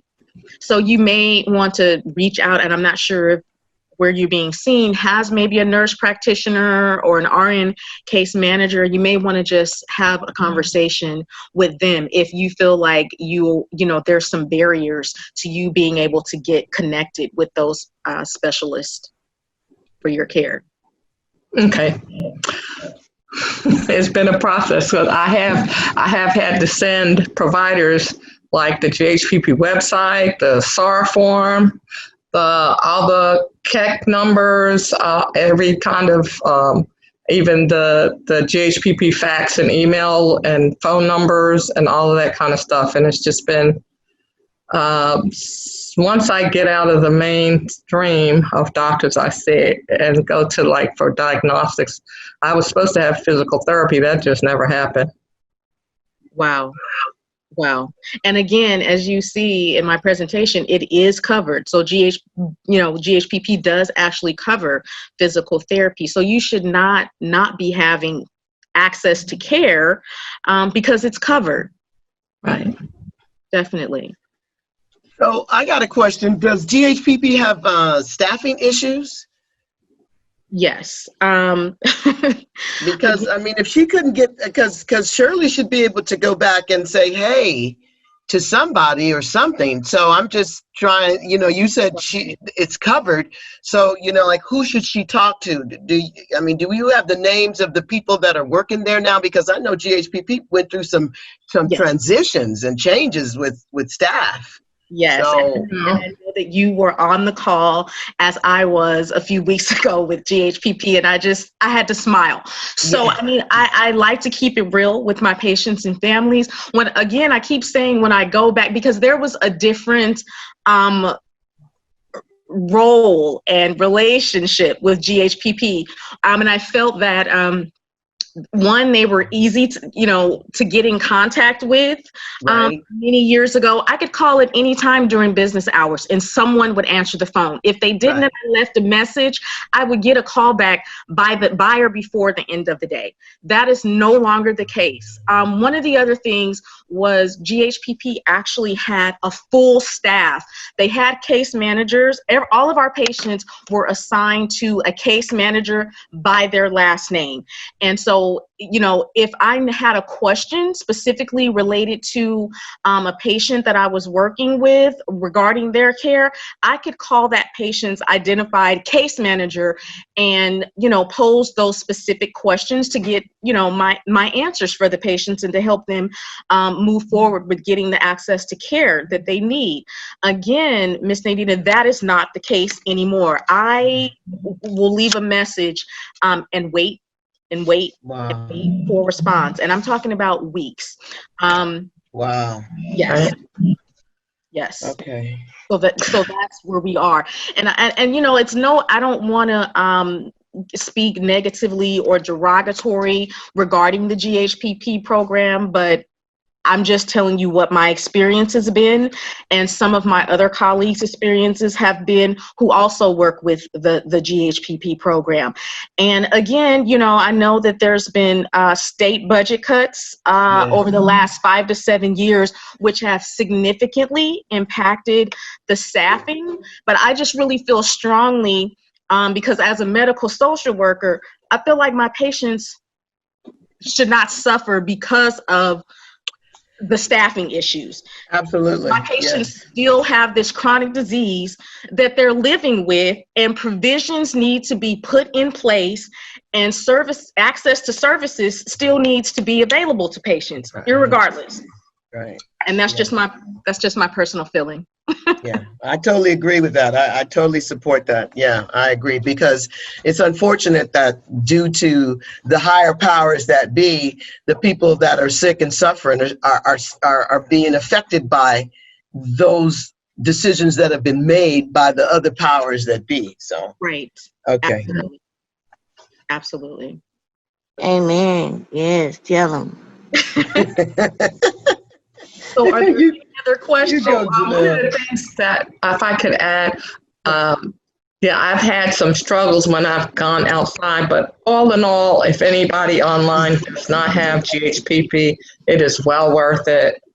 Even with all the struggles and hassles that are happening right now because nobody's in the office, it's really, really well worth it. There was a glitch in one of my emergency room hospitalizations. Ended up in hospitalization last year, and I got the bill, and from the emergency room, they didn't process it right because I had been to that same emergency room several times. So I got in touch with GHPP via email and sent them the bill and all the contact information, and they said they'll take it over and be in direct contact with the hospital and the billing company, and that I need to know that it's illegal for the billing company to pursue me as a GHPP patient. Fantastic. That's great. That's really awesome. That's wonderful. It's awesome. Yes. Wonderful. Because you got rights, Shirley. Right. Yeah. Okay. I got to find out. Thank you so much. I really got a lot out of this. Thank you. You're welcome. You're welcome. Right. Thank you for joining, Shirley. So I guess in the essence of time, we're going to go ahead and move forward to our next topic, which is Social Security disability. And I want to make a disclaimer. I feel confidently in saying that I feel like I'm more of an expert in GHPP. I feel less confident about being an expert in GHPP. However, I do have many years of experience in working with patients and families to apply for the Social Security for SSI. So what I've done here in this particular presentation is sort of outline really the nuts and bolts of what you will be expected to answer what the questions, some of the questions or information is in the in the SSI application. And if you think— Can I stop you 1 second, Kimberly? Or absolutely. Stephanie had a question. If I have an eye exam that did not contain dilated retinal screening, will GHPP cover a retinal exam? Mine won't now. Is that what you wanted to say, Stephanie? That's one thing that I wanted to say, and I just forgot the other one, so I'll think about it. But that's definitely one.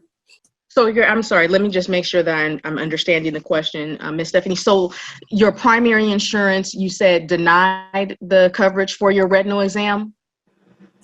I had an exam that didn't include the dilation. It included a retinal exam, but it was non-dilated. So now they're saying that I already had the exam and I would have to wait until it rolled around again to get another one. But I didn't have a dilated exam.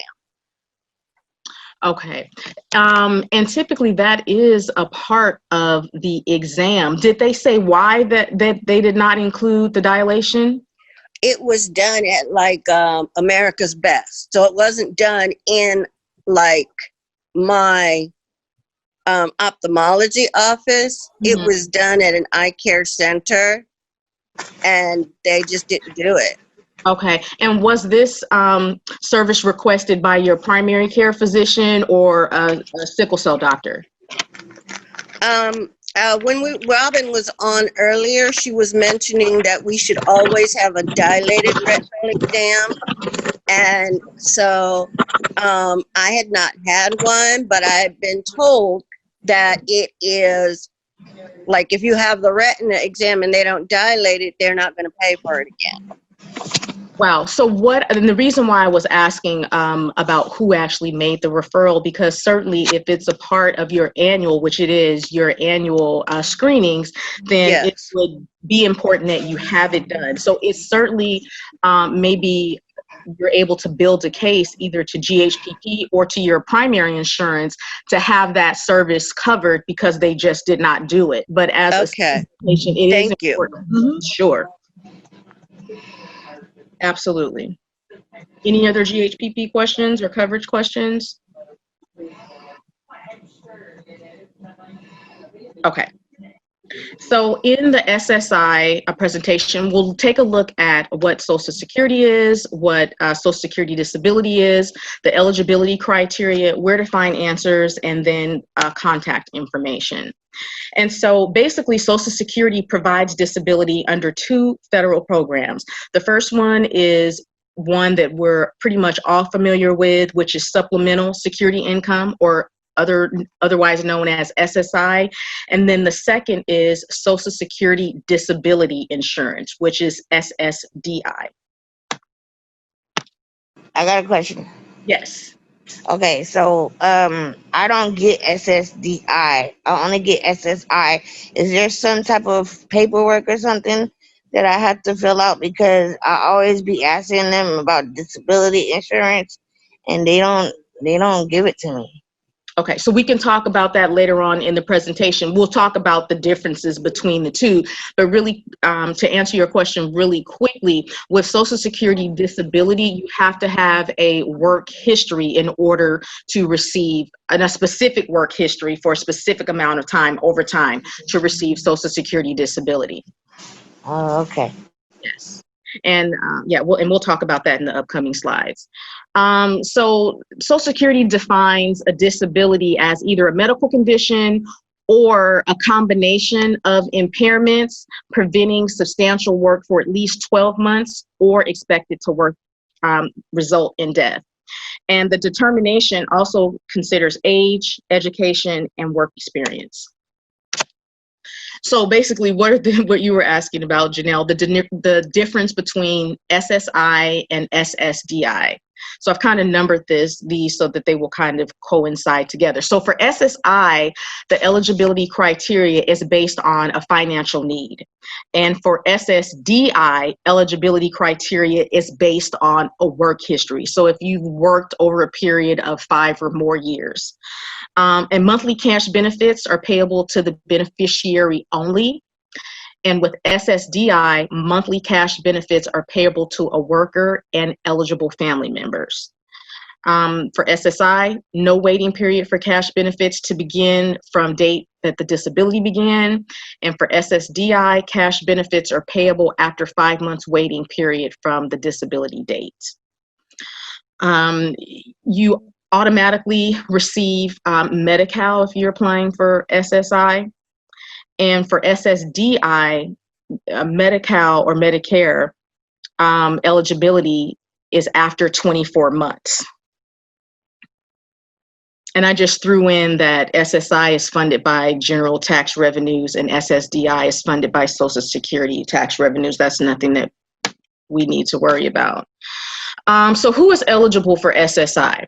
So individuals with limited income and resources who are either blind at any age, disabled at any age, or 65 years or older. And so when SSI talks about limited income, so there's 4 types of quote unquote limited income. The first income type is earned income. So that's money earned from work. So if you have a job history or a job, that would be considered earned income. Unearned income is any income other than wages or earnings from self-employment, such as Social Security benefits, pensions, state disability payments, workers' compensation, unemployment benefits, veterans benefits, interest income, and cash from friends or relatives. Oh, excuse me. The third kind of income is in-kind support maintenance, otherwise known as ISM. So that would include free food, clothing, shelter, or less than its fair value. And then the fourth is deemed income. So that's part of income of a spouse or a parent with whom the beneficiary lives with, or income of the sponsor if the beneficiary is sponsored into the U.S.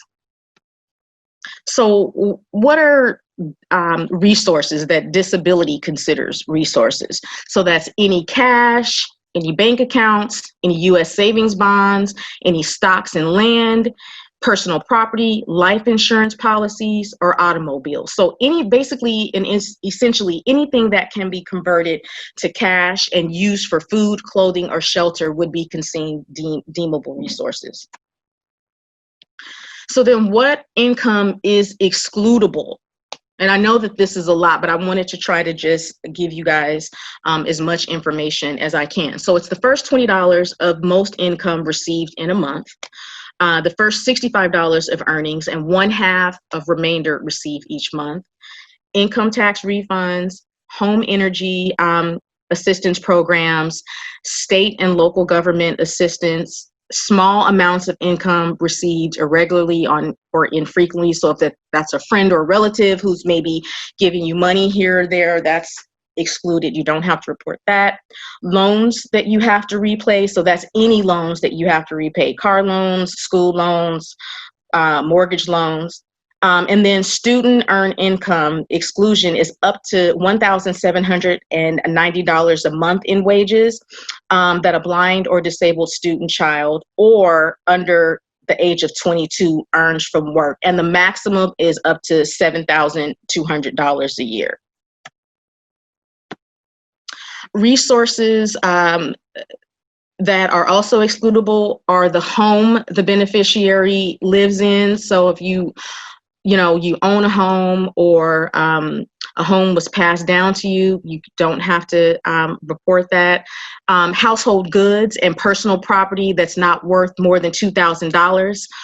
1 wedding ring, 1 engagement ring, 1 automobile, regardless of the value, dedicated accounts for disabled or blind children, burial spaces for you or immediate family members, burial funds for you and your spouse, each valued at $1,500 or less, so it can't be more than $1,500.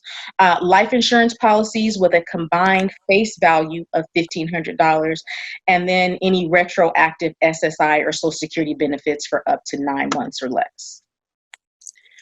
So Can I ask 2 questions, please? Sure. Kimberly? Sure. So the first one is, you said that other designated accounts were exempt, other disability accounts. Does that include the CalAble accounts? It includes that. Okay. And the other question, I got to phrase it well. This may be like a grandfathered in situation. I have had Medicare and disability, Social Security disability insurance since I was 18, because my father put me on his health insurance from his job before I was diagnosed. Mm-hmm. So I get his benefit, and I get his, from him being passed away and my mom being passed away. And I don't know if that is still, if that situation would be something that sickle cell patients could use to qualify for disability, Social Security at this point now, because that was a way long time ago. Mm-hmm. Mm-hmm. So the policies and eligibility criteria have definitely changed and are continuing to change on an ever going basis. And so I would say that what applied several years ago are even different speaking today. Okay. Yes. Yes. Thank you. You're welcome. So this next slide actually looks at how SSI payments are determined. And so a beneficiary's living arrangements, it's really important to note that where you are living is a factor to use to determine SSI payment. So living arrangements rates differ for everyone, whether you're living in your own home, your apartment or trailer, in someone else's household, in a group care or boarding care facility, or even in a medical or non-medical institution. And these are some of the factors listed here that can actually reduce your SSI benefits when you're applying.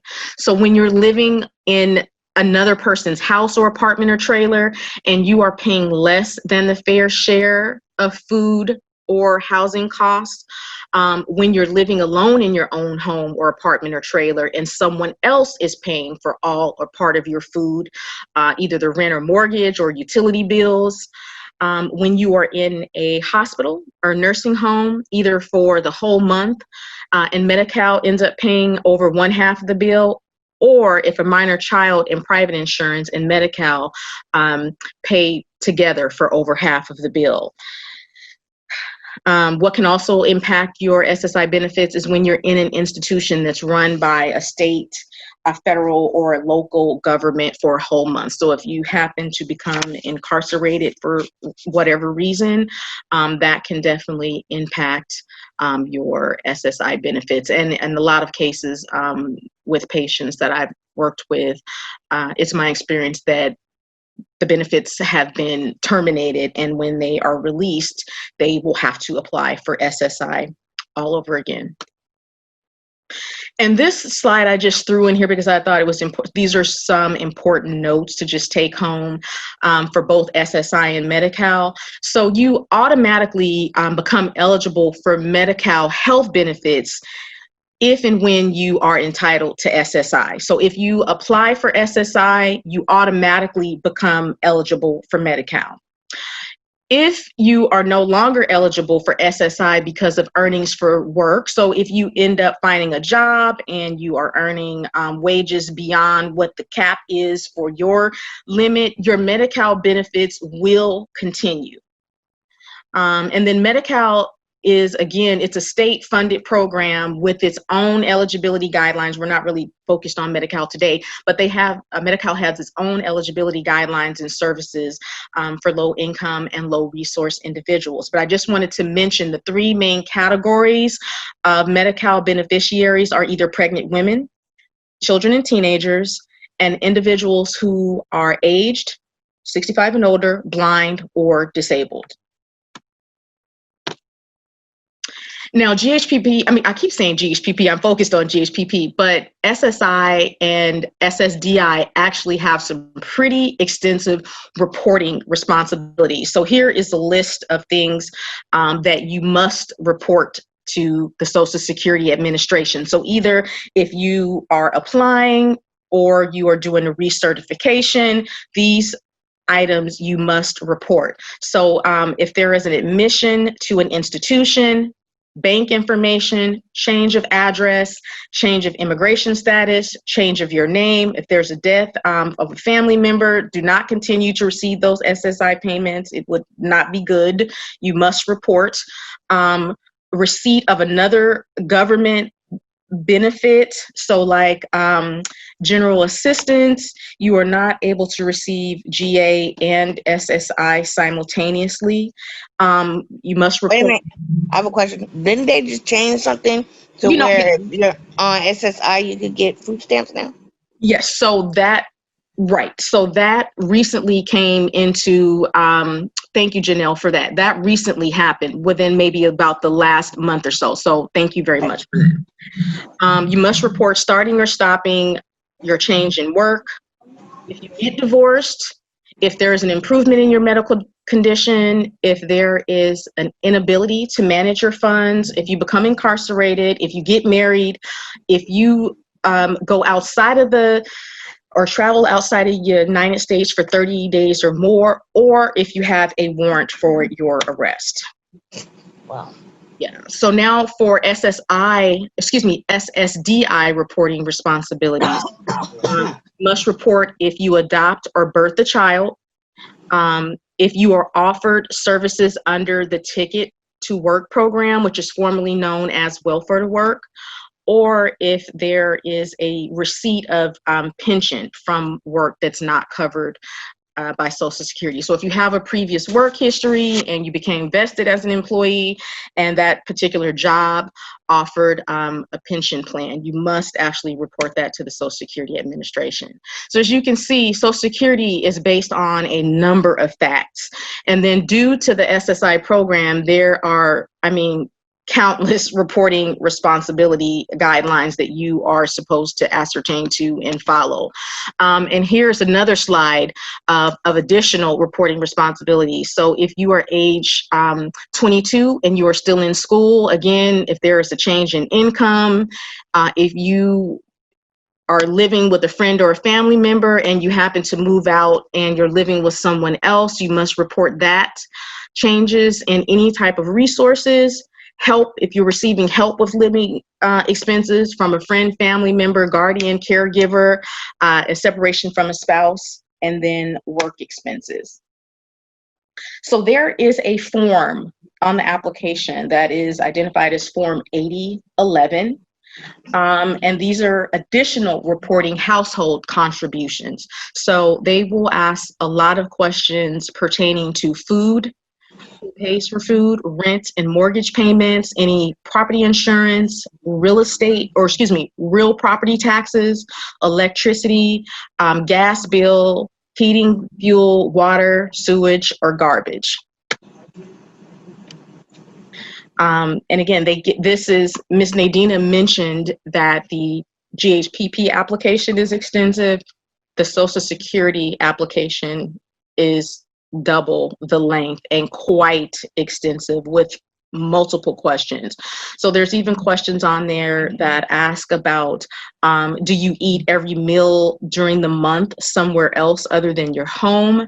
Do you purchase all of your food, or do you pay a certain amount for household shelter expenses? Now, how to report these wages, you can do this several ways. There's an app, a Social Security Administration app, mobile app, that you could download from Apple or the Google Play Store. You can definitely call in by telephone to report the wages. And then most certainly you can go into your online to your My Social Security account to be able to report. Now, failure to report any of the items that I previously listed may result in either overpayment, penalties, or sanctions. And I have had the experience to know patients that have failed to report and subsequently ended up having to pay back thousands of dollars for failure to report. Another consequence was having their monthly SSI benefits impacted. So let's just say, and I'm just using a rough number, if they were receiving $500 a month prior, because of their inability or failure to report, maybe their benefits were cut down to $75 as a month. So if there are any changes, it is behooving to you to actually report it to SSI so that you are not negatively impacted in the long run. And you're able to apply for SSI benefits either online or by phone. I know the number by heart, 1-800-772-1213. There are representatives there, and they do sometimes have long wait times, but I would recommend, because they open, I believe, at 7 a.m. The earlier you call, the better. The later in the day, the more busy and the more extensive wait time. So if there's any questions or concerns or you're interested in applying, I would recommend that you call first thing in the morning when you wake up, because the likelihood of you being able to speak with a representative without an extensive wait time is very low. Kim, Janelle had a question. Do you have to report SSI if you get in-home support services? No, you don't. Okay. Janelle, that's it? You good? Yeah, that's it. That's all. Okay. Thank It you. sounded like she said something like that, so that's why I was there. Oh, no. And then here's our last slide. I just included the, again, the Social Security website and their phone number.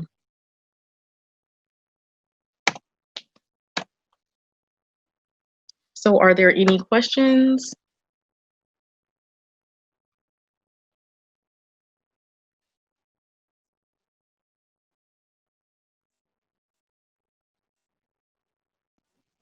Nobody Yeah, I have do any have one, questions? but I have a question.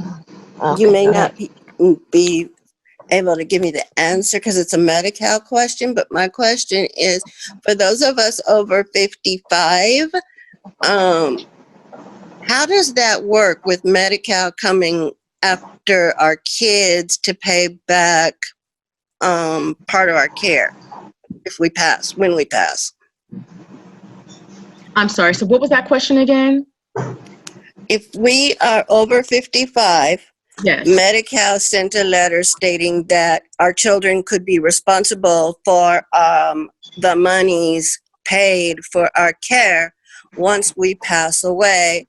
How does that work? Do you know? Do you know like the percentage or anything?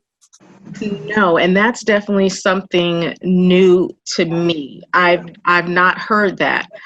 So that must be a new instituted policy that I'm just not familiar with. But like I said, I've been working with sickle cell patients and families for 20 years and along with Medi-Cal, and I've never heard of children being required to pay back a parent's, the benefits that were paid to take care of a parent. So yeah, I got the letter like 2 years ago. But it's good that you haven't heard of it. Yeah, no, I'm definitely curious to know more about that, and I'm going to look into that actually. Thank you. No, thank you. I have a question. Yes. You said that like if someone was to adopt children, they have to report it to SSI. Is that will they like take money out, or of their like SSI because they're gonna be getting money from say a place where they're gonna be adopting a child or maybe even fostering a child or something like that? Or because they're gonna add it to their, somebody was saying that they'll add it to my social security, so that's why they're gonna like cut Well, it down or something like that. How does that work?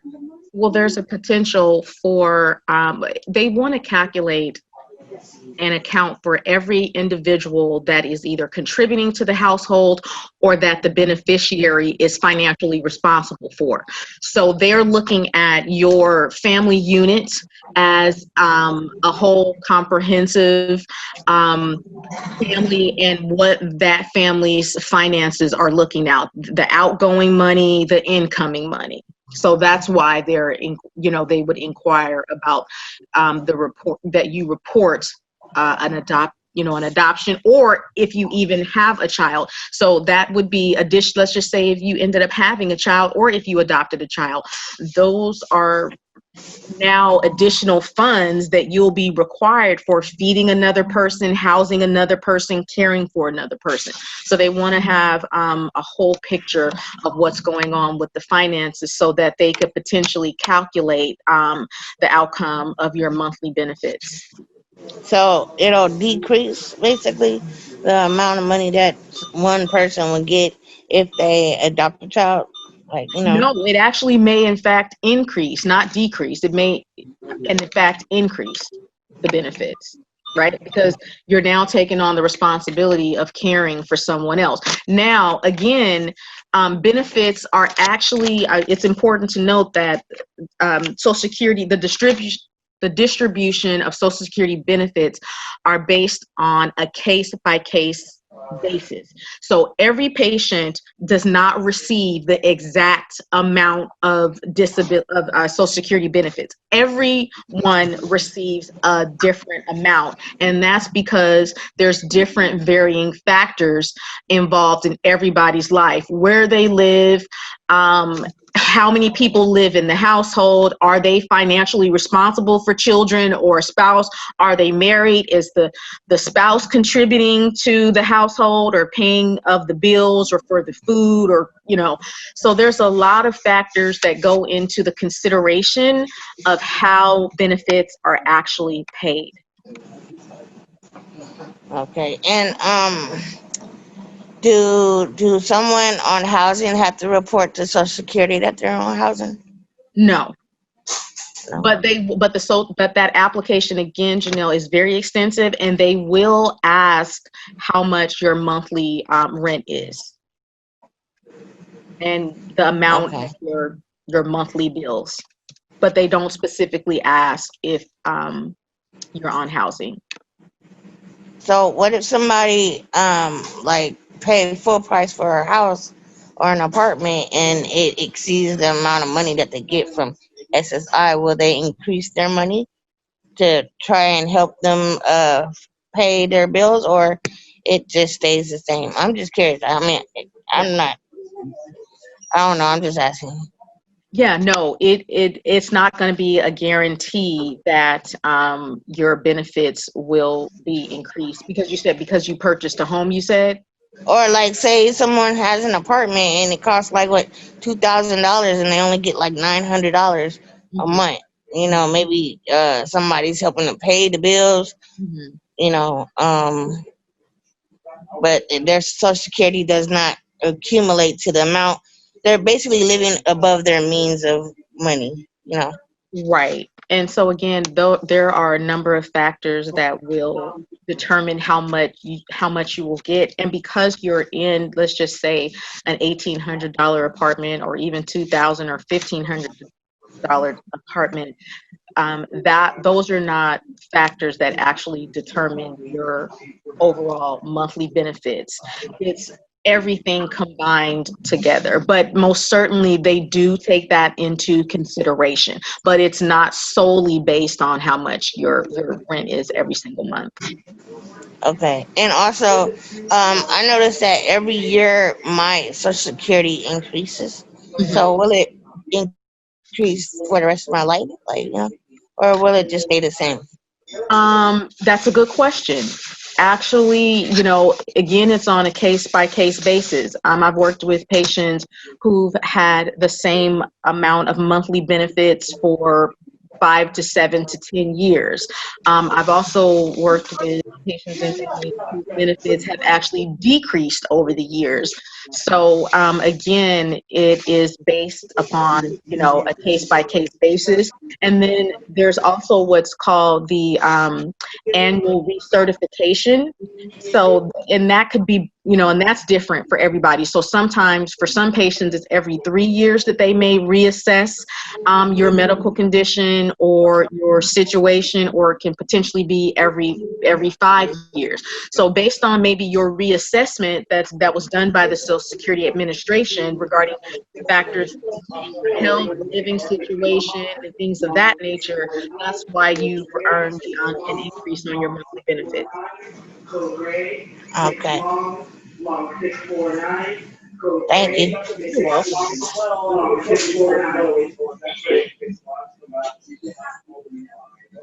Were there any other questions? Somebody's saying something here. Elon said COLA adjustments, C-O-L-A, COLA adjustments, question mark. I don't know what that means. Oh, I'm not sure. Elon, can you unmute? I can't see. I have my screen really tiny, so I can't see the comments. So Elon, if you'd like to maybe unmute yourself and yeah, I'm not sure what the COLA adjustments are. Cost of living. The SSI payments were adjusted, the cost of living adjusted. Yeah. Yes. So definitely there are cost of living adjustments, again, and that is done at the discretion of the Social Security Administration. Not everyone, I think, always receives the cost of living adjustment. Again, it's done on a case-by-case basis. But Elon, if you have any other more recent or updated information that you'd like to share with the group, please, by all means. I do not at this time. Okay. Thank you. No problem. Okay, anything else? Anybody got anything? Everybody is feeling like Kim has answered all the questions. Wow, Kim, that was fantastic presentation. Okay, that was from Robin. Oh, thank you, Robin. I enjoyed your presentation as well. Nice to meet you. I think both of you were fabulous. I just really appreciate you both, and I definitely would like to have you back as well, Kim, to discuss transition. Absolutely. I apologize. My presentation was a little bit long, but there was a lot of information. So yeah, transition should be a separate day. Exactly. That's why when we talked about it, you said, I thought, she's not going to have time for that. And plus we had Robin too. So I was like, okay, yeah, let's just put that off. Plus that's great. You can come back next year and talk about transition, which is really something very, very key and important to a lot of people. And hopefully by then, well, not hopefully, but well, since you're talking transition, I have a few clients that have children. So I want to definitely make certain that they're on the line because they've had some questions that I haven't been able to answer. And I also wanted to ask you that too. So if I have people, and I think you sent me an email sometime back and said that if I had people or clients that have questions, they can contact you directly. Absolutely. Absolutely. Give them my phone number. Okay, great. Young adults, especially, and parents, because transition is a huge topic for both our young adults as well as our parents, our caregivers that are involved with the young adult who will be transitioning. So, and Kim, what's your phone number? It's 510-428-3885, and my direct extension is 2149. 428-3885, extension 2149? Correct. Okay, thank you. I have one more question. Sure. When a person with sickle cell, because they get SSI from a child until they're an adult, from what ages from a child to an adult does the SSI switch over to the adult, the patient basically that has sickle cell? So like, I know that when I was younger, the Social Security went to my mother because I was I was disabled with sickle cell, and then when I got older, I didn't really get it till I was 21. But I was wondering, is there like is it 18, or like is there a specific age limit to where it switches over to that person that has sickle cell instead of going to the parent? So what typically happens, I mean, the ideal age is actually 21 because legally you become an adult, right? However, that does not always happen. Everybody's family situations are different. And a lot of our 18-year-olds are actually still living with their parents. So the parent remains the young adults, what you call the SSI payee.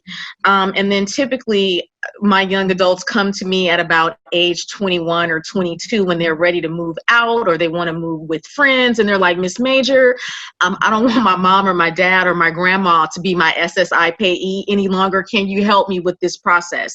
So then what you have to do is actually apply to become your own SSI payee.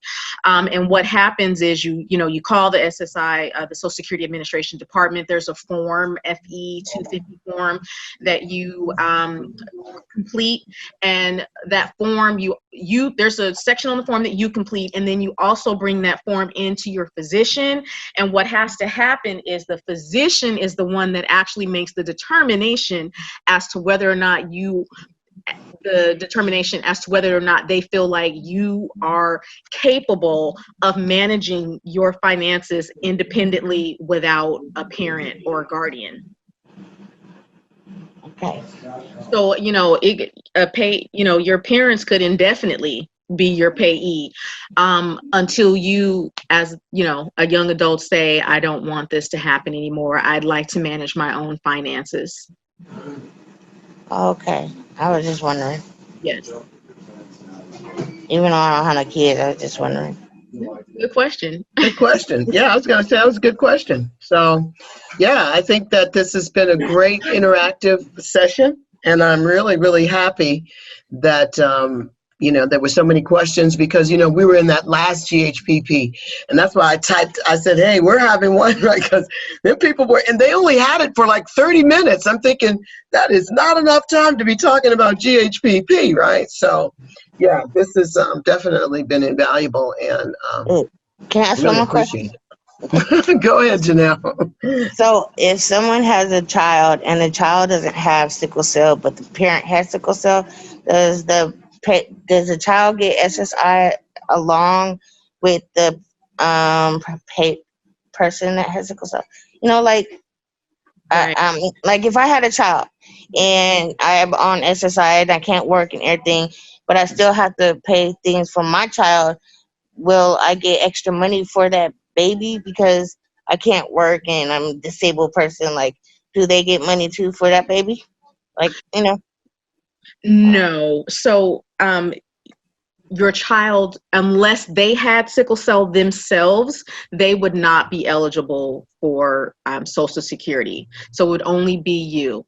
But, if you have a child that is born with sickle cell, then that child could potentially be eligible for sickle cell. What if they had the trait? Still no? No, because they don't consider trait the actual disease. Okay. Yes. Thank you. I'm just curious. Sure.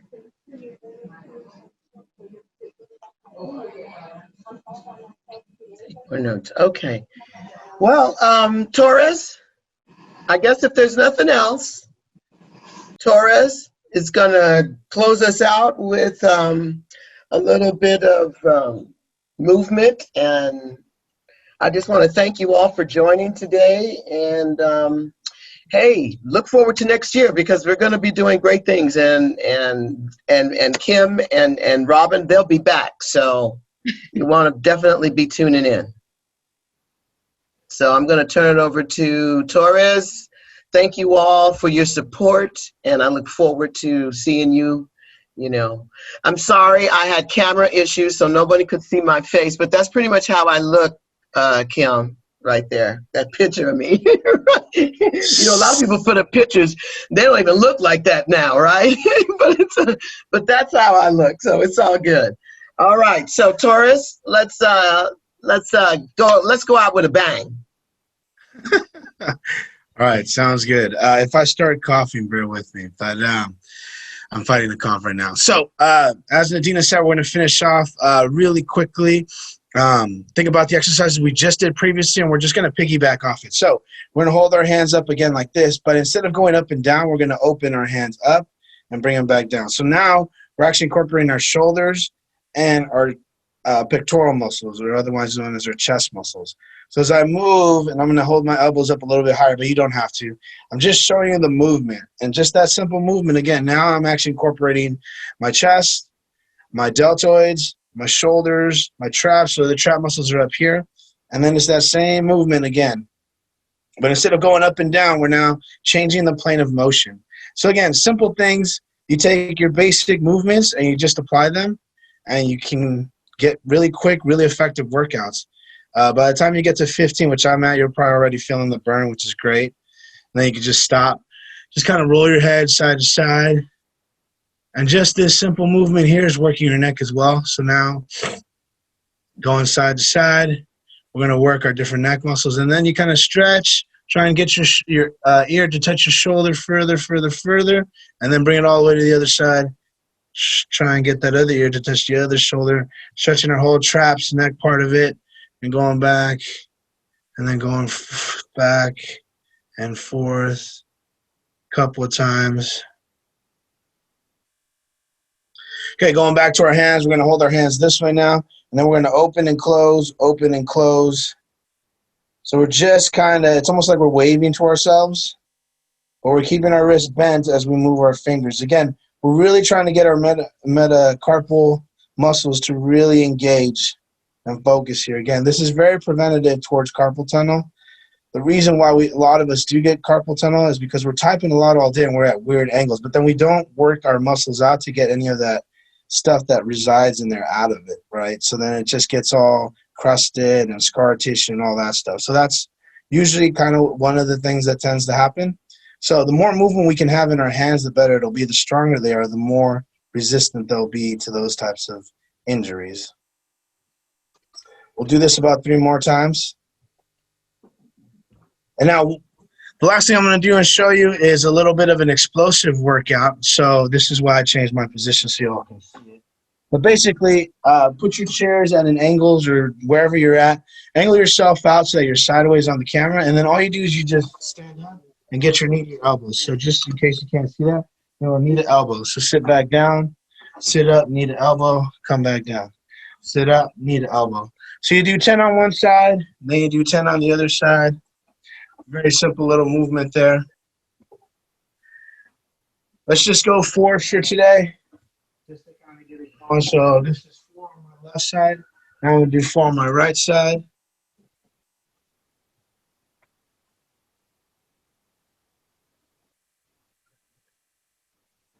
And just from that, you should be a little winded. Feel the blood flowing. See? And that's a quick little cardio workout. And what? We took maybe 20 seconds to do that. So you don't need to go for a 6-hour run or a 3-hour hike or lift weights for 55 minutes straight to get a really good, effective workout. It's just being able to use your body in effective movements and effective planes of motion. So just simple stuff like that really gets your body moving. And the best part about it is you really don't have to go anywhere. You don't have to do anything crazy or buy any expensive equipment. And you can do it right then and there as a break for work. So always keep that in mind. You can be healthy all the time, anytime. Drink plenty of water. You want to have at least 6 to 7 glasses a day.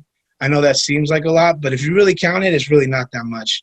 I usually have 2 glasses in the morning and then try to keep up throughout the rest of the day. Let's give a big round of applause to Nadina and the whole SCAA community and organizations for putting this AEP sessions on. Thank you to Aiden. She's been wonderful, wonderful for us during this time. Antoine, all the great stuff that he's doing. And just so that you all know, as Nadina mentioned, the AEP will come back next year stronger than ever. We'll have new and familiar faces. So Kim is definitely coming back. Robin is coming back. Let's also give a big round of applause to Kim and Robin for their great presentations today. You ladies were awesome, fantastic. We all appreciate the great information that we've gotten from you today. So if anybody else has anything else to say before we close it out, and turn it over to Aiden.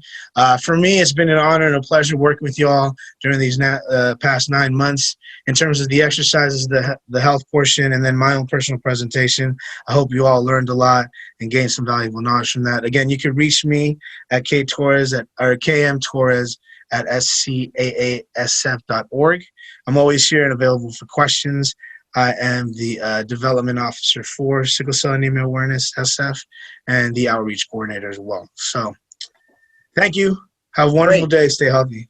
I just want to thank all of you again for all of your support. And, we think the world of all of you, and SCAA definitely needs, your support. So just remember that. And if you need us at any point in time, you know how to reach us. We got a website, and I'm always available to advocate for, people living with sickle cell. So if you run into any people like that, just refer them over here, and we're building our resources and services as well. So with that, you all have a fantastic rest of the afternoon. Thank you so much for watching our final AEP session all the way through. We want to give a huge thank you to Robin McBride and Kim Major for informing patients and the general public about sickle cell disease, GHPP, SSI, SSDI, and much more. Some key takeaways from Robin McBride's presentation. Learn about the common sickle cell medications such as Jadenu or XJ that binds iron and pulls out excess iron from your body. Learn about the medication side effects and always ask yourself, are the side effects worse than the benefits? Manage those side effects of opiates by increasing your intake of water and fiber. Now, the takeaways from Kim Major's presentation. When we're applying for a renewal, submit 2 months prior for when you need the insurance to become active. New applicants must submit medical reports confirming sickle cell diagnosis. Documents submitted by mail, fax, or email. Always keep a copy of yourself for your own records. Things to watch out for. Do not rely on GHPP to send you your renewal information. Know your renewal date and mark it on your calendar. That way you can renew 2 months prior. Providers may not know what GHPP is, and you may have to assist them with that, as well as understanding your benefits. 4 types of limited income: earned income, unearned income, in-kind support maintenance, and deemed income. Failure to report changes to your Social Security Administration may result in overpayments, penalties, and sanctions. To watch more of our AEP session, click that subscribe button, give this video a like, as it will help move our platform forward. And if you haven't yet, check out our website to learn more about our organization, events going on, as well as our bi-weekly newsletters. Let's make it happen in 2020 and change the perception.